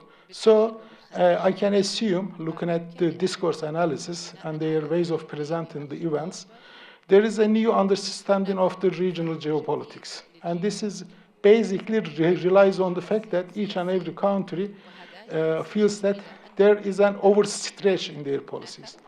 They need to go back a little bit, make an assessment, and claim their positions. So in this, this is what I call a new thinking of reset in the minds of policymakers, and they develop different storylines in association with this new understanding. And this new understanding suggests finding common grounds, working towards a solution of some issues, ending in a way or minimizing or damage controlling of the regional rivalries. We are now at such a stage, but which does not guarantee that there will be, a peaceful, secure order, because these all are happening in a geographic atmosphere of rivalry, and there is also a burden of the past. So my sense is that the conflictual trends and the rivalry will continue, in a dialectical format. We will also have some peaceful trends and the pushes. So using this famous motto of the Marx, each and every country, they try to determine their fate, but they will be doing this in a way that under the, so many elements they cannot control. What they cannot control are this rivalry and the burden of the past, but what they are trying to control is this, attempts to find common grounds, etc. So this is the new line of Turkish policy in the GCC, and there is a little bit receptive audience and counter responses, but whatever going to happen is a matter of time and wait and see. Thank you very much.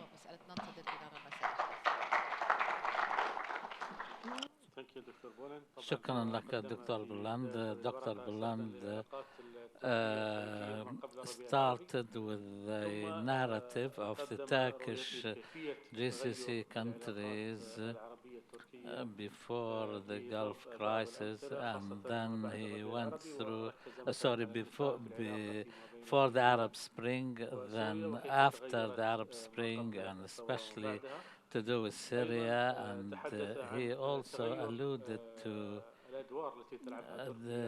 a change in the role Turkey plays internally and externally, and he cited the example of Libya and developing Turkey's military capabilities, and also in the post-COVID era, and especially Turkey's relations with Saudi Arabia. And he concluded by saying that Turkey should review and revisit its foreign policy in view of the new understandings and alliances and reconciliation, despite the fact that he was not very optimistic that this could last for long, especially when it comes to the reconciliation in the Gulf, and that requires more wide-ranging steps. Of course, these points are very important. I'm sure there will be questions and comments on them. But before we get to that stage, we'll have first two more papers. First, a paper by Dr. Imad Qaddura on India's policy towards the Gulf crisis. He has a number of articles in peer-reviewed journals, and the latest one was on the importance, the geopolitical importance of the Gulf countries in India's foreign policy. And also his paper will be entitled, as we said, India's policy towards the Gulf crisis. Thank you very much, Chair, and Mr. Abdul Aziz Al-Ishaq, and thank you to our other speakers, Dr. Buland Aras and Dr. Muhammad Sharqawi. And thank you, ladies and gentlemen, for being with us. The first question that comes to mind when we start talking about India's foreign policy vis-à-vis the Gulf states, a question is asked, why India? I say, why not? Because India has the 7th largest economy in the world, and the Arab Gulf countries are the first trading partner of India. And why is it that India's foreign policy towards the GCC crisis is important? Because the foreign policy of India was studied by Indian researchers. As for the Arab researchers, there is a lot of shortcomings when it comes to studying India's foreign policy. India's foreign policy primarily relies on so-called the cautious approach vis-à-vis the rifts and internal problems between Gulf countries themselves. And this cautious approach was more apparent in the latest crisis within the GCC, and in the last 3 years or 3.5 years of the crisis, India has not come up with any mediating effort, despite its size and close ties to the Gulf countries. They did not attempt any mediation. They did not declare any intention to do so. And during the year of the crisis in 2017, India avoided any visits, official visits. All of this reveals the nature of India's policy towards the Gulf countries and the crisis within. In my perspective, there are many considerations for this. First of all,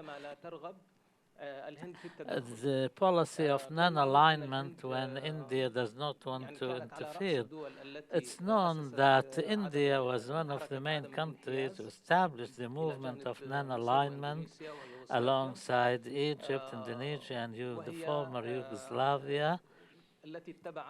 And India has always followed a policy of non-alignment during the Gulf War and, the Cold War, and also in the world in general.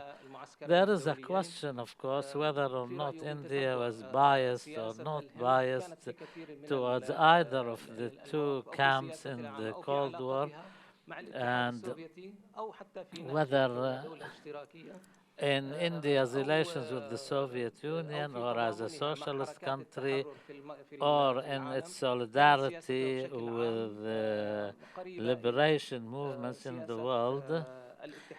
The policy followed by India was close to the Soviet Union. Then the Indian National Congress Party, which controlled primarily during the period from 1947 till 1998, who was headed by Jawaharlal Nehru and followed by the Gandhis afterwards.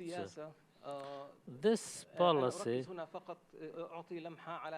I'm trying here to just give a quick glance of India's foreign policy so that we can understand an important point, because currently this activity by the Indian foreign policy is due to the Bharatiya Janata Party and the Prime Minister, the leader of the party, Narendra Modi. In fact,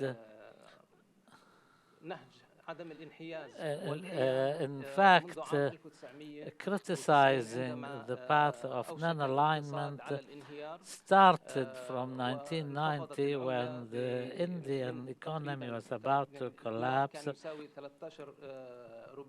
and the value of the rupee went down from $1 equaling 13 rupees to $1 making 46 rupees. This was an important development because the vast majority of the population were considered to be poor.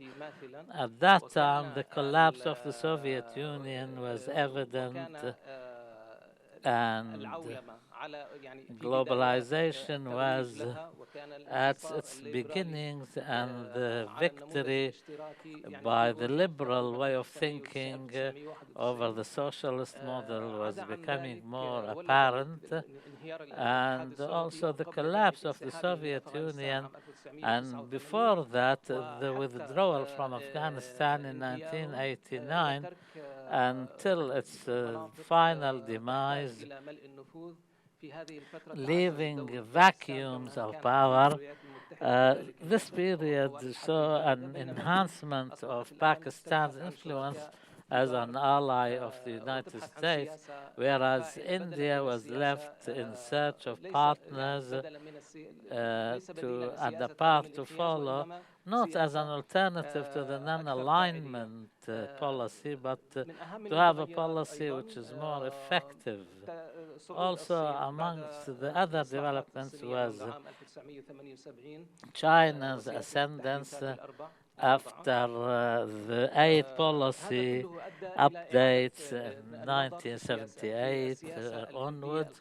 All of this has called for a revisiting of India's foreign policy, and also there was another development, and that is the ascendance of Hindu nationalism headed by the Bharatiya Janata Party, who in 1998 after a persistent effort and as a result of the criticism leveled at the internal policies and the economic collapse in the beginning of the 90s, although from the end of 1991 the economy started to recover, and this was due to the policies followed by the Congress Party and Nancy Rand's policies, but the recovery was not enough to the degree that made the Congress Party gain the support of the poor Indians. In fact, Bharat Janata came to power and in alliance with, in a coalition with other parties, but they made a lot of changes. The most important was the 1998 nuclear tests, which were a demonstration of power before Pakistan and China, and to mark a new beginning of a new rising India, which will have a role that can be equal to its size. Until 2004, the party remained in power, but Narendra Modi's victory in 2014, when he achieved a majority big enough to form a government on his own, he came to power on the severe criticism of the non-alignment, and his criticism was based on what he saw as the non-alignment policy or strategy was not enough for him, and he called his new policy proactive diplomacy. But the irony here, which is the entry point for us to get into talking about the Gulf crisis, the side which criticized the National Congress Party's policy were the same people. They used the same principle in foreign policy when the Gulf crisis began, because right from the start he declared that India is known for its non-alignment policy, and now we try to understand India's position through their statements on the Gulf crisis and how we can explain that. India's position came after one day only, on the 6th of June 2017. Sashma Swaraj, the foreign minister of India, described the crisis as an internal problem within the GCC. After 5 days, on the 10th of June, India issued the only detailed statement, which was no longer than half a page. In it, the government of India said they were following with concern what's happening in the region, and the government of India expects from the parties concerned to solve their problems or for international mediation to do so. And it was understood from the statement that India was not going to interfere, and the statement called for solving these internal problems on the basis of dialogue and peacefully. At the beginning of 2018, one of the most important reports on the situation in India and the relations with the Gulf, which is issued annually, which is of about 350 pages, and in it you can find details of the relations between India and the six countries of the Gulf. And because this is an annual report, so it had to deal with issues in that year, as well as updating information about the previous years. The Persian Gulf 2018 and India's relations with the region. This was the title of the report, and the report described the crisis as that the intensification of this rift is bad news for Hind, and New Delhi should be aware of all the sensitivities of all parties concerned. The UAE, Bahrain, and Kingdom of Saudi Arabia will be watchful if India tries to establish close partnerships with Qatar, and at the same time, Qatar can be aligned if India ignored Doha. Maybe this is the gist or the most important conclusion from the report.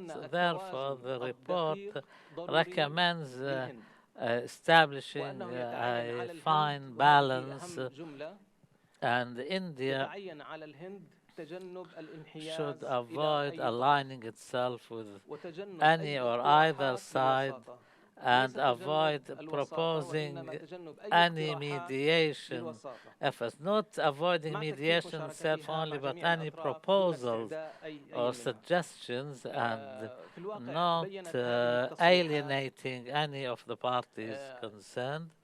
In fact, this statement shows that India's behavior after the statement by the foreign minister and the statement by the foreign ministry and this report, all of this explain India's behavior, and India has stuck to this role. In 2017, there were no visits at high levels at all from India to the Gulf region. 2014, 2015, 2016, on the other hand, so many visits, repeated visits by Narendra Modi, first to the UAE in 2015, then 2016 to Qatar,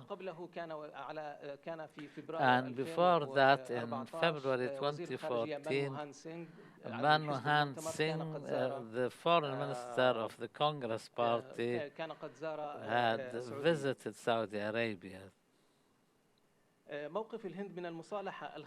India's position vis-à-vis reconciliation, Gulf reconciliation, was very welcoming. The statement saw this reconciliation as restoring the situation in the area to its perfect and ideal situation. The statement welcomed the reconciliation, and India enjoys excellent relations with all our neighboring countries in the GCC. Practically speaking, there was a positive position taken by India, which is represented in what was called at the time the Indian Qatari Express Service, to provide the necessary help to Qatar after the imposition of the blockade. Now I have 4 minutes left. How can we explain India's avoiding any mediation efforts? First of all, India knows very well the Gulf area. Without needing to explain anything, India is aware of the social makeup of these countries. India knows all the historical differences and rifts, and also India's economic engagement with the region has enabled it to identify the needs of GCC countries and India's heavy reliance when it comes to oil and energy resources on the Gulf. Secondly, and this was one of the most important reasons, India realized that Saudi Arabia and the UAE are not expecting or asking India to play any role of mediation. In fact, what they want from India specifically is to side with them in the steps they have taken against Qatar. So therefore, India realized that any role India may play in this regard may reflect badly and negatively on. And also, and when Iraq invaded Kuwait in 1990, that incident had a lot of impact on India. India had to evacuate 150,000 members of the Indian expat community, and also the sanctions imposed on Iraq in 1989, 1990 endangered India's strategic reserve. So India did not want to incur the same losses. India has around 8 million of its nationals working in different Gulf countries. Fourthly, India wanted to protect its interests with the Gulf countries, the commercial and trading exchange, which is known maybe in the period of the questions and answers. I can go into some more detail. Fifth, in the areas outside India's prime national strategic circle, the first circle is South Asia, India's most important and sensitive area. The second circle, which reaches the shores of the Indian Ocean, India is very cautious and watchful of any increase in the role played by China or Pakistan. India's declared position always was the non-interference in the internal affairs of other countries. So it was more convenient for it to do so.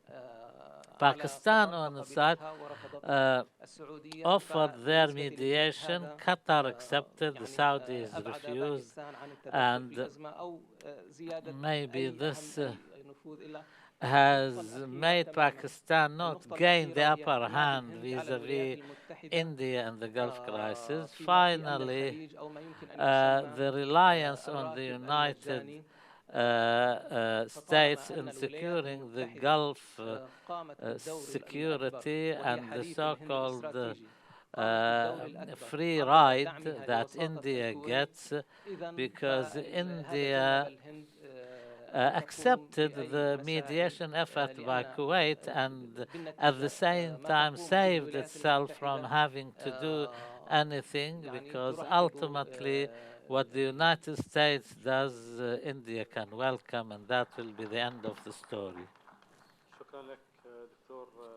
Thank you, Doctor, for this paper. And so you talked about the relationship between India and the GCC countries, and also the variables and changes that have happened at the time, policies of the Soviet Union, the rise of China, and changes in policies, and also the arrival of the Hindu political party into power, and also talked about the GCC crisis and the first statement. And after that, a number of positions by India, arriving to the position of India vis-à-vis the GCC reconciliation. So the speaker talked about India as a country that knows the GCC very well, and he gave an example, and he was very hesitant. I felt that he wanted to say because it penetrated the GCC region due to the large number of the Indian community. Historically speaking, India is linked to the GCC as a result of commercial and trade relations for a long period of time, and also there is also intermarriages that might not be apparent, but there are so many intermarriages between GCC people and India. Let's move to the third and last paper of today. And after that, we're going to have a round of questions and answers. We'd like to welcome Dr. Al-Sharqawi. We'd like to welcome him with us here today. And Dr. Muhammad Al-Sharqawi is going to talk about opportunities of reinforcing reconciliation after the withdrawal from Afghanistan. Dr. Muhammad, he is from the University of George Mason, and also he is a member of the experts group in the field of transitional peaceful transition at the level of the UN.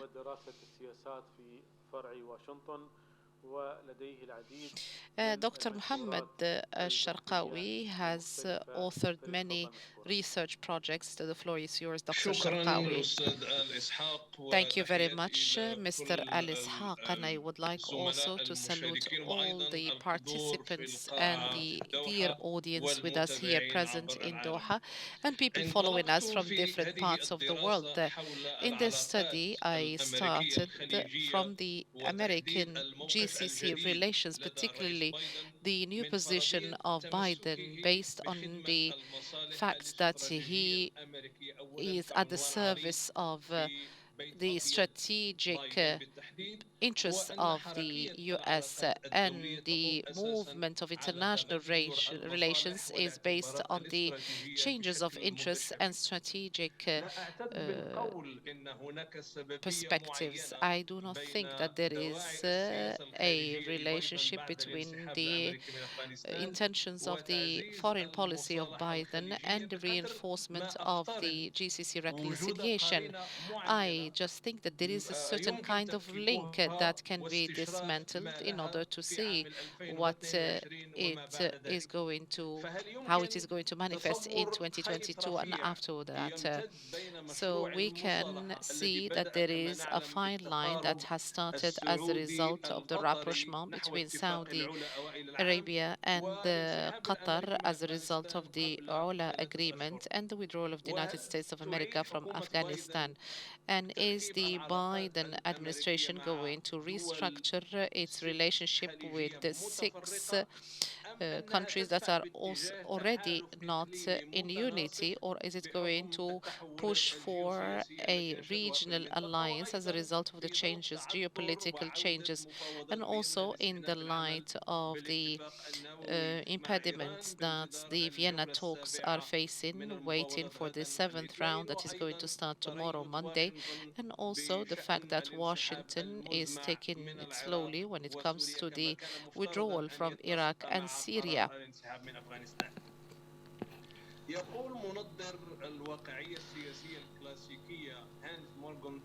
Hans Morgenthau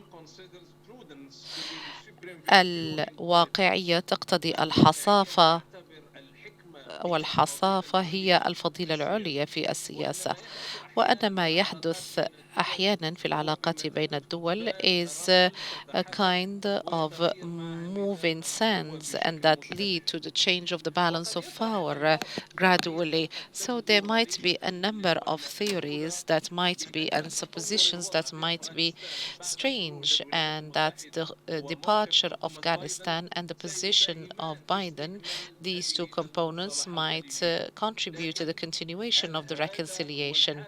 But is this the only incentive, or are there other incentives for the position of the Biden administration that urges for the implementation of comprehensive reconciliation?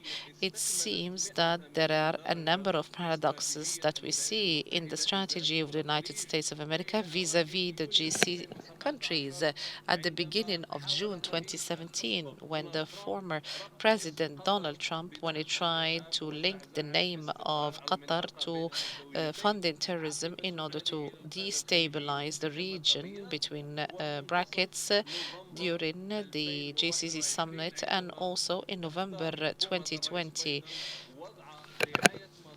And when Biden puts the interests of Afghanistan in the trusteeship of the Qatari embassy in Afghanistan, and Blinken said that Qatar is going to be the protective power of the interests of the United States of America in Afghanistan under the rule of Taliban, and how the withdrawal from Afghanistan has included many countries in the evacuation process that took place in Afghanistan for more than 10 months since Biden became president. It has become clear that his government tries to avoid more and more military intervention in the GCC and the Middle East and other regions. They try to harmonize policies in the Middle East with the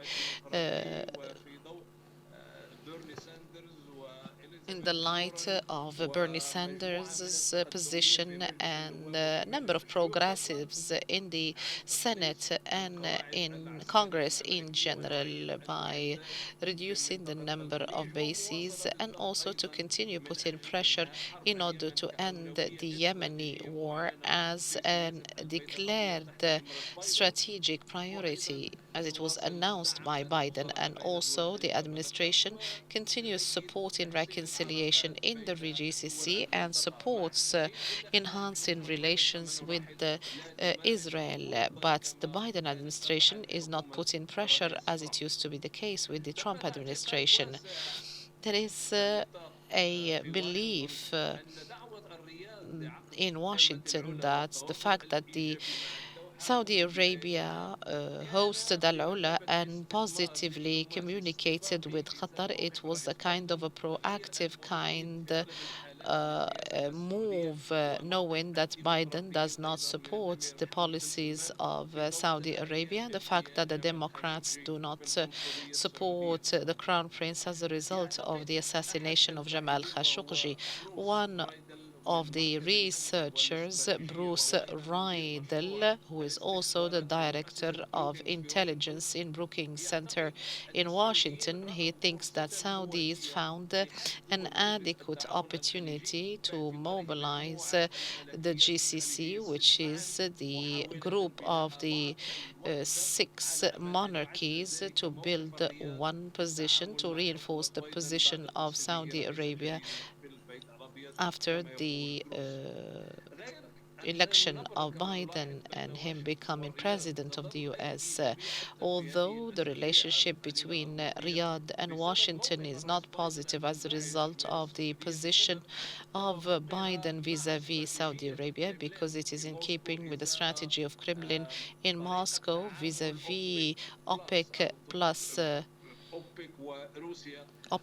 Russia. This about raising production to 400,000 barrels per day, which increases the concern of the White House that would increase inflation to its highest level in the last 7 years, and also the fact that it would lead to lesser opportunities for Democrats to win seats in Congress. So since Franklin Roosevelt, the Americans were very kind to Saudi Arabia, but nobody was as kind as Trump was. So Trump chose Saudi Arabia as his first destination, and Biden said he wants to reassess relations with Saudi Arabia.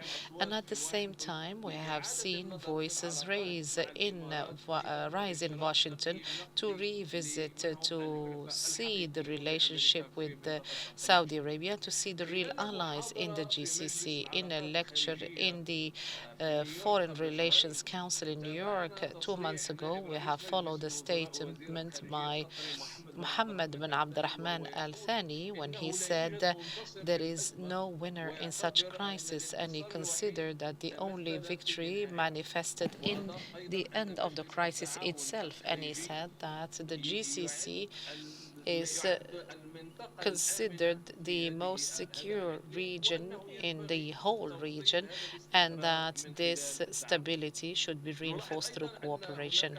And we find that there is a large belief amongst politicians in Washington that says that Saudi Arabia and Bahrain and Emirates, in addition to Egypt, they have accepted the status quo. Qatar got what it wanted, and the blockade was ended, as Bruce Bridle has said. And on the other hand, the other countries were not able to do anything, and there are a number of reasons that things have elapsed the way they did in the last 4 years. As we have followed in the last 3 months, we have seen many visits that have been exchanged between Antony Blinken and Lloyd Austin and the special envoy to Iran to a number of capitals. So this shows that there are some changes that are going to be happening in the region. So we have a number of changes until we find a quicker pace in the moves that are made. And here we can talk about a quote by Thomas Friedman at the New York Times when he said, should I talk about the withdrawal of Biden and how Biden withdrew forces from Afghanistan? This is something that would lead to reform in the policies of the Middle East, most probably to the best, or shall we wait a few months and to take into account seriously what has been said to me about this kind of love is in the air in reference to the reconciliations that are taking place in the region? Friedman says that the biggest power that is moving these blocks is the fact that they have received the following message: you are in your homes. If you would like to communicate with us, we're going to be in the Taiwan Strait, and write to us and send your oil exports. When the government of Biden decided to reduce its military presence in the GCC, a number of analysts, such as Gerald Franstein, he came up with a number of recommendations that he delivered to the Biden administration. First, to have serious dialogue with GCC countries in order to coordinate policies with regard to regional causes and matters, such as the Iranian behavior, conflicts in Yemen, Syria, and Libya. And secondly, to agree on a strategy that would enable the countries to make Iran participate, integrated, and also the participation of the U.S. through a number of levels, political and economic, and so on and so forth, and also to respond to the concern that the presence of the U.S. might retreat, and also to look into regional threats and also the joint responsibility between the United States and the GCC countries in dealing with these matters. In a study, very important study from in order to reinstate balance between the U.S. and the Arab world, Frederick Werry and Michel Dunn said that for a new methodology by the U.S. that would concentrate less on the military aspects with the Arab world can contribute to stability in meeting the needs of the region and also serve national security of the United States of America. At the same time, as you can say, Washington talks about legitimate needs of its Arab allies in order to defend themselves and also their reliance on the United States of America, and also it knows the challenges that are imposed as a result of Russian and Chinese activities in the region, in addition to the impact that mostly is ignored when it comes to European weapons that are being sold. And also there is a rebalance of the military component when it comes to the U.S. Communicating with Arabs by liberalizing resources in a sustainable way for a non-military participation, as Werian Dunn say in that analysis. I would like to go back to Ross Riddle and how he read the current situation. He said that the Biden administration is going to try to achieve these objectives, knowing that so many of those objectives at the GCC, particularly when it comes to Saudi Arabia, Bahrain, and the Emirates, these countries are not going to be happy for any return to the nuclear deal.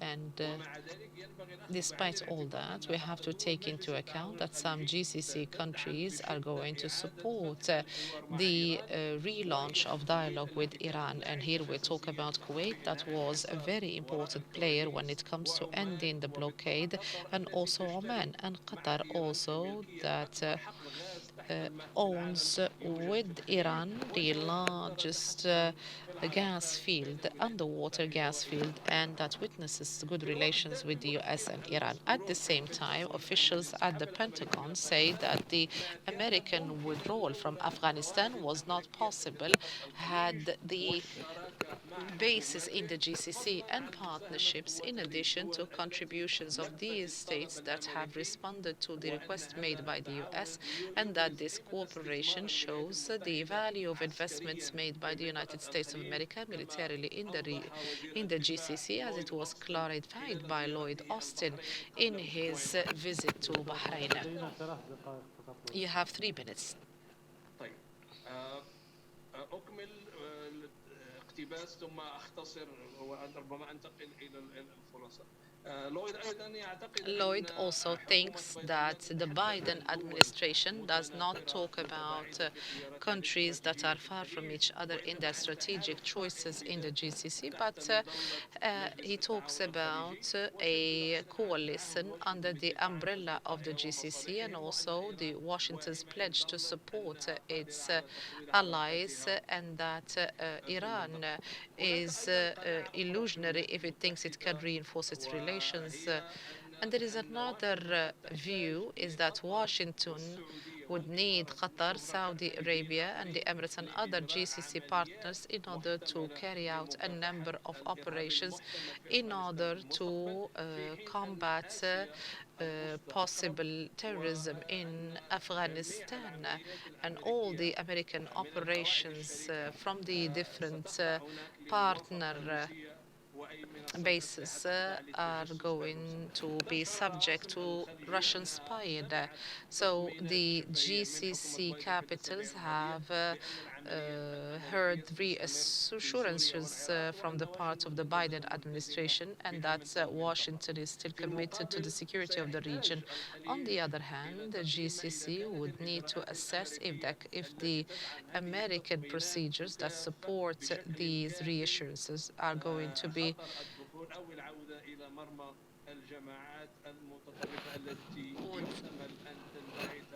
work on trying to stop or to counter the terrorist groups that are seen to probably spread in Afghanistan. We have seen and followed the statements made by officials that are most of the time positive in this phase. So there is a strategic trinity here. First of all, Washington has a strong need for roles to be played by the GCC, particularly by Qatar, by Saudi Arabia, by the Emirates, in dealing with Taliban politically. This is if we take into account the Qatari angle in particular, and also to stifle the hardline groups from a security perspective. And this is what Washington relies on when it comes to the other GCC countries, particularly the Emirates and Saudi Arabia. There is also another incentive, which is the Biden administration wants the situation to be stable and wants to have an Arab GCC line that would be unified, and also to aims to resume the Vienna talks in order to go to the JCPOA. And also the Biden administration aims that the GCC positions would remain in harmony with each other in a way that would serve the American discourse, saying that the nuclear discourse would be the best way of oversight in order to contain the nuclear threat of Iran. 1 minute. There is another third incentive that makes the Biden administration wants a reconciliation. So it is between the two positions, between the withdrawal from Afghanistan and also the postponement or the revisiting of the withdrawal from Iraq and Syria. It relies on its circles of influence, GCC influence in these two countries. But at one last point, we have to take into account that the American pragmatics looked at the position in a much more important role compared to other roles by other GCC countries. Some politicians in the US and Europe, they consider Qatar as the country that can talk and practice some trusteeship on Afghanistan or Taliban to move from the movement into the state.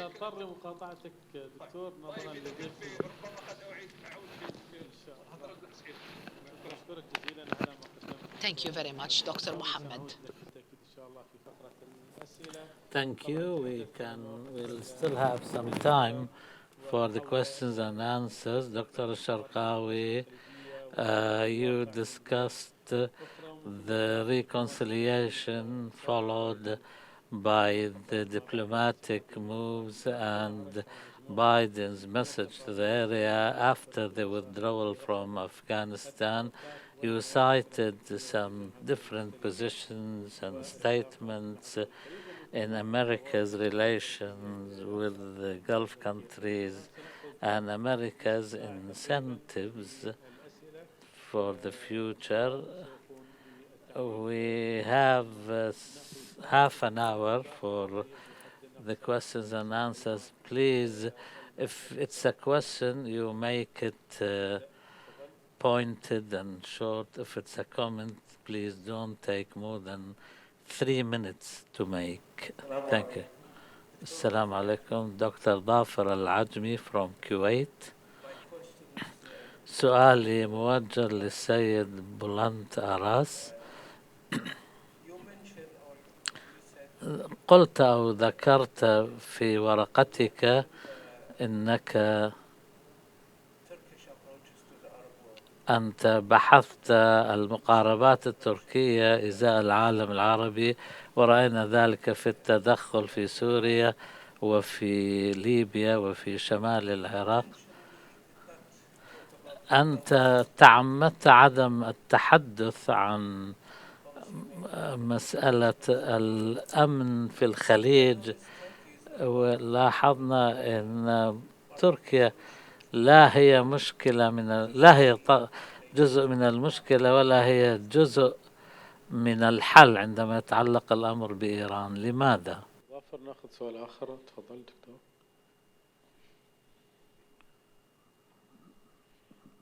صوتك عالي يعني أنت ما يحتاج الميكروفون. تفضل دكتور. عم عبد العزيز أنا مستنيك وجاي لك الندوة. الله يديك الصحة. بسم الله الرحمن الرحيم. I have two main questions, one for Mr. Kaddoura, one for Mr. Aras, and then a comment for our professor, Sharqawi. Mr. Aras, about Turkey, let me thank and appreciate Turkish rule in the Gulf conflict or blockade, and what is Turkey and President Erdogan doing in favor of Islam and peace? My question, do you think that President Erdogan will be elected in 2023 in spite of what is happening now, devaluation of lira and insufficiency in energy and what you mean, all this, how can we expect electing or re-electing President Erdogan? Mr. Kaddoura, you spoke about everything, only Kashmir. You didn't mention Kashmir, the conflict in Kashmir, and Modi restructuring or demographic restructuring in favor of Hindus. So do you think that what is doing in Kashmir will affect Indian relations with Arabs, or in the future will make, a conflict or a war between Pakistan and India? تسمح لي أكمل؟ تفضل. Can I continue, please? Dr. Sharqawi, you are our professor, and we cannot disagree with you, but America's withdrawal, in fact, was America running away, not withdrawing. They said it will take them 6 months, but they had to run away in weeks. In this very room, I spoke to the former president of Afghanistan, because Muhammad Ashraf, who was my student, and members of the Afghan embassy here were former students of mine. And during the negotiations in the negotiations between Qatar and the government of Afghanistan to release the funds, the Afghani funds in the United States, there are 5 million landmines, 2 million martyrs, 150,000 women were raped, 20 years of occupation, and still 80% of the population is below the poverty line. Shouldn't Afghanistan call for compensation for all of that? One more question and we'll take a round of answers.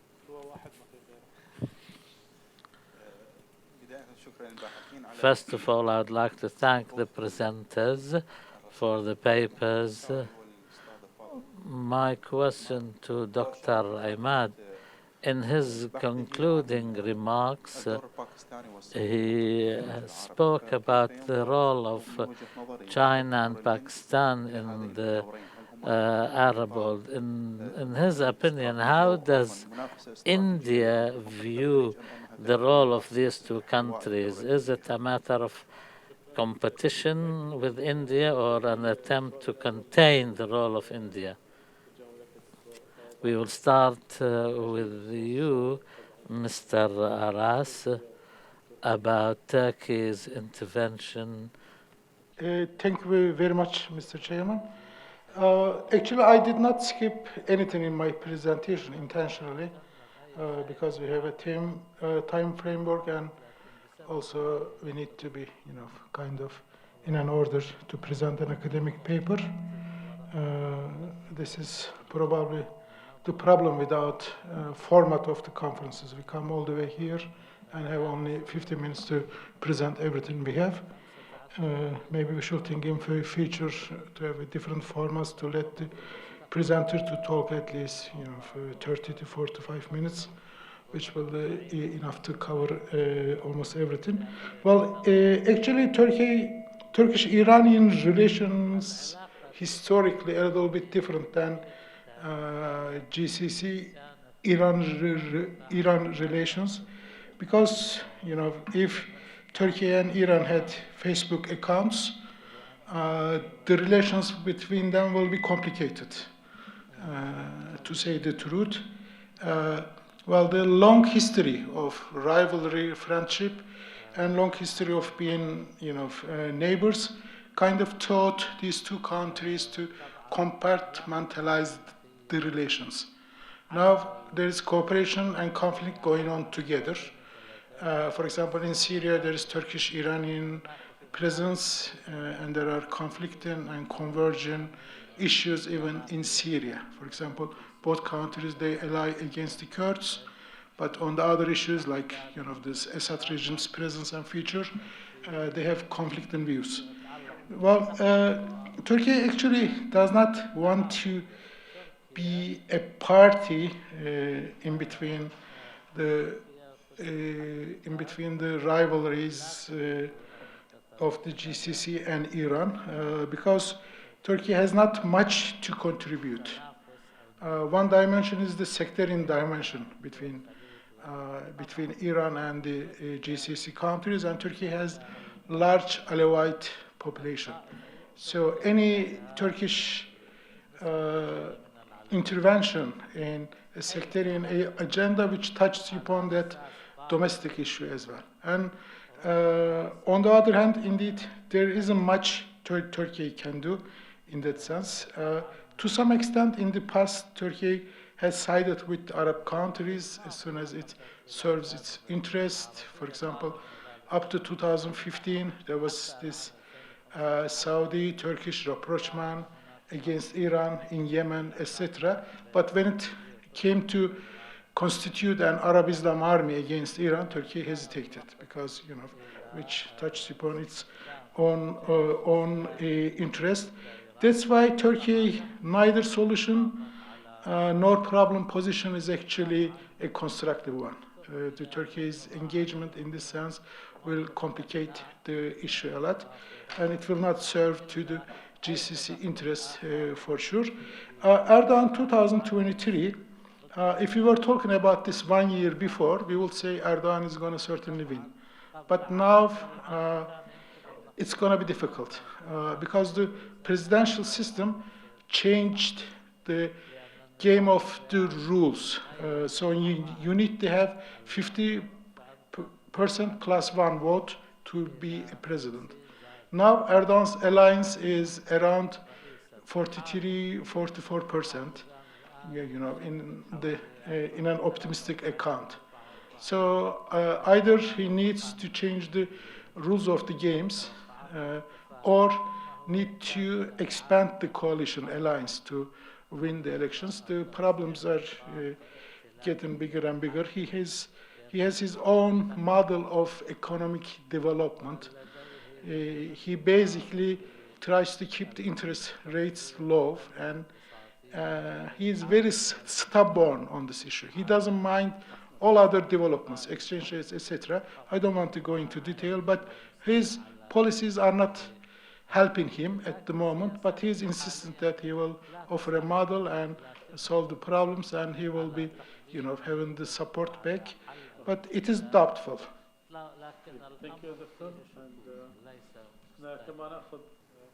كما ناخذ الأسئلة مختصرة. Please, we will need to take some answers before time runs out. You did not mention Kashmir, and do you think what happens in Kashmir will impact India's relations with the Gulf countries? This is an important question because really there is a lot of questions which are raised about Pakistan's allies in the Gulf and in the Arab world when India abolished an article in its constitution which gives Kashmir a particular situation whereby it can issue its own rules and regulations until a referendum of self-determination which the United Nations has decided a long time ago.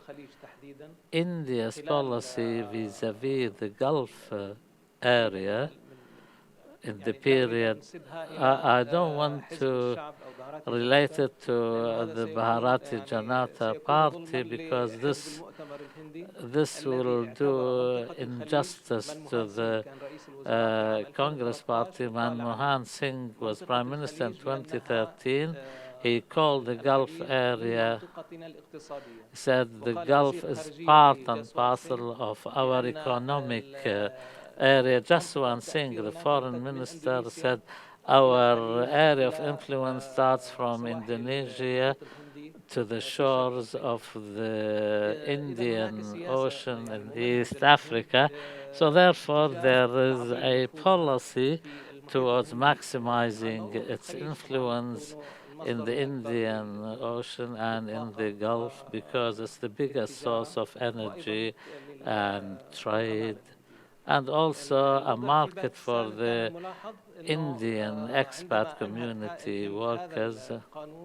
When India abolished this article of its constitution, there were vast mass protests in Jammu Kashmir, and Pakistan expected from the Gulf countries, because Pakistan since the 1960s considers itself a strategic ally with the Gulf countries and stood by them in different junctures in history, and Pakistan was expecting at least a strong condemnation of India's measure, but the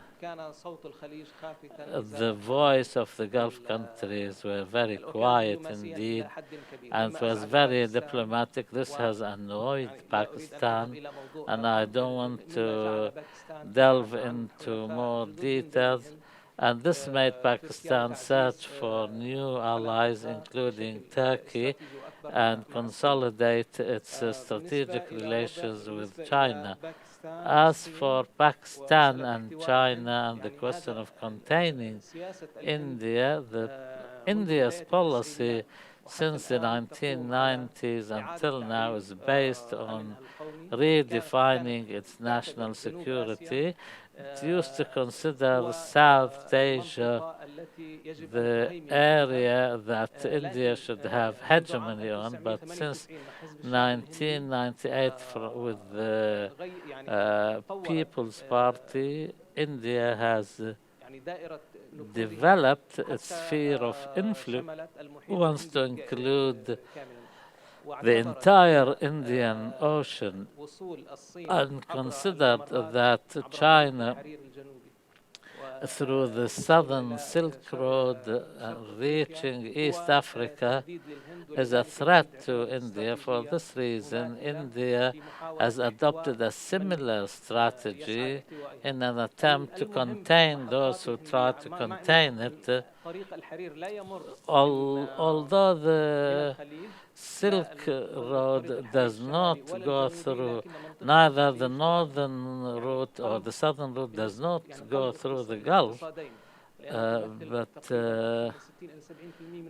60 to 70% of India and China's oil imports come from the Gulf. So therefore, any country who enhances its influence in the Gulf can deprive the other country of this important source of energy or negatively impacts trade with it.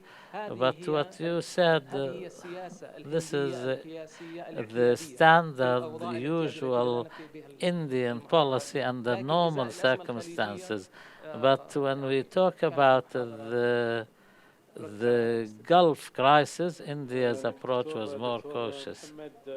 Dr. Mohammed Sharqawi, do you think Qatar's negotiations with the new government in Afghanistan will extend to over releasing funds? Will it include landmines, compensations, etc.? Dr. Mohammed, we can't hear you. Can you hear me now? There is no doubt that many are expecting a new achievements by Qatar in building or rebuilding Afghanistan after the American withdrawal. But the situation depends. Have we reached what we call transitional justice or not? We do not want to burden 4 American administrations with all these responsibilities, the Bush, the Obama, Trump, and Biden.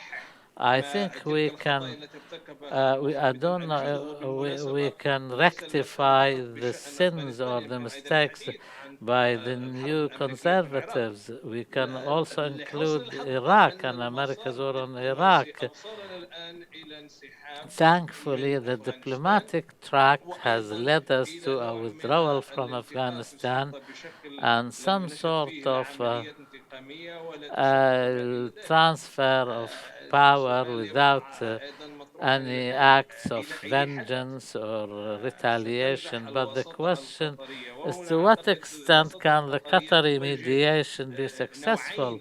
The Qatari mediation is faced with two different kinds of expectations. There is, on the one hand, Taliban, who wants from Qatar to help it to achieve what they want, like recognition, legitimacy, and gaining loans, etc., financial aid, and financial aid from the World Bank and the IMF. Qatar also has to understand that the United States and the European capitals are relying on Qatar to convince Taliban to take the kind of steps they want. So Qatar has to come up with some very creative diplomacy and new methods and to be pragmatic and to be neutral and unbiased, and we hope that the most important bridge in bridging these gaps can be there and can be sustained, and the officials in Qatar should take into consideration to what extent can they be flexible with Taliban when it comes to Taliban's expectations and the West's expectations from Qatar, and how different Taliban of 2021 be different than the Taliban of 1996, and how pragmatic Qatar should be, and also to manage the positions. If there are any more questions now? If not, then we will leave it here, and finally we would like to thank you. This was the last session of the Gulf Studies Forum, and we thank you first for attending this session, and we hope that we lived up to your expectations. We'll thank Dr. Boland Aras, Dr. Imad Qaddura, and Dr. Muhammad Sharqawi. We look forward to meeting you in future events. Thank you very much, and goodbye.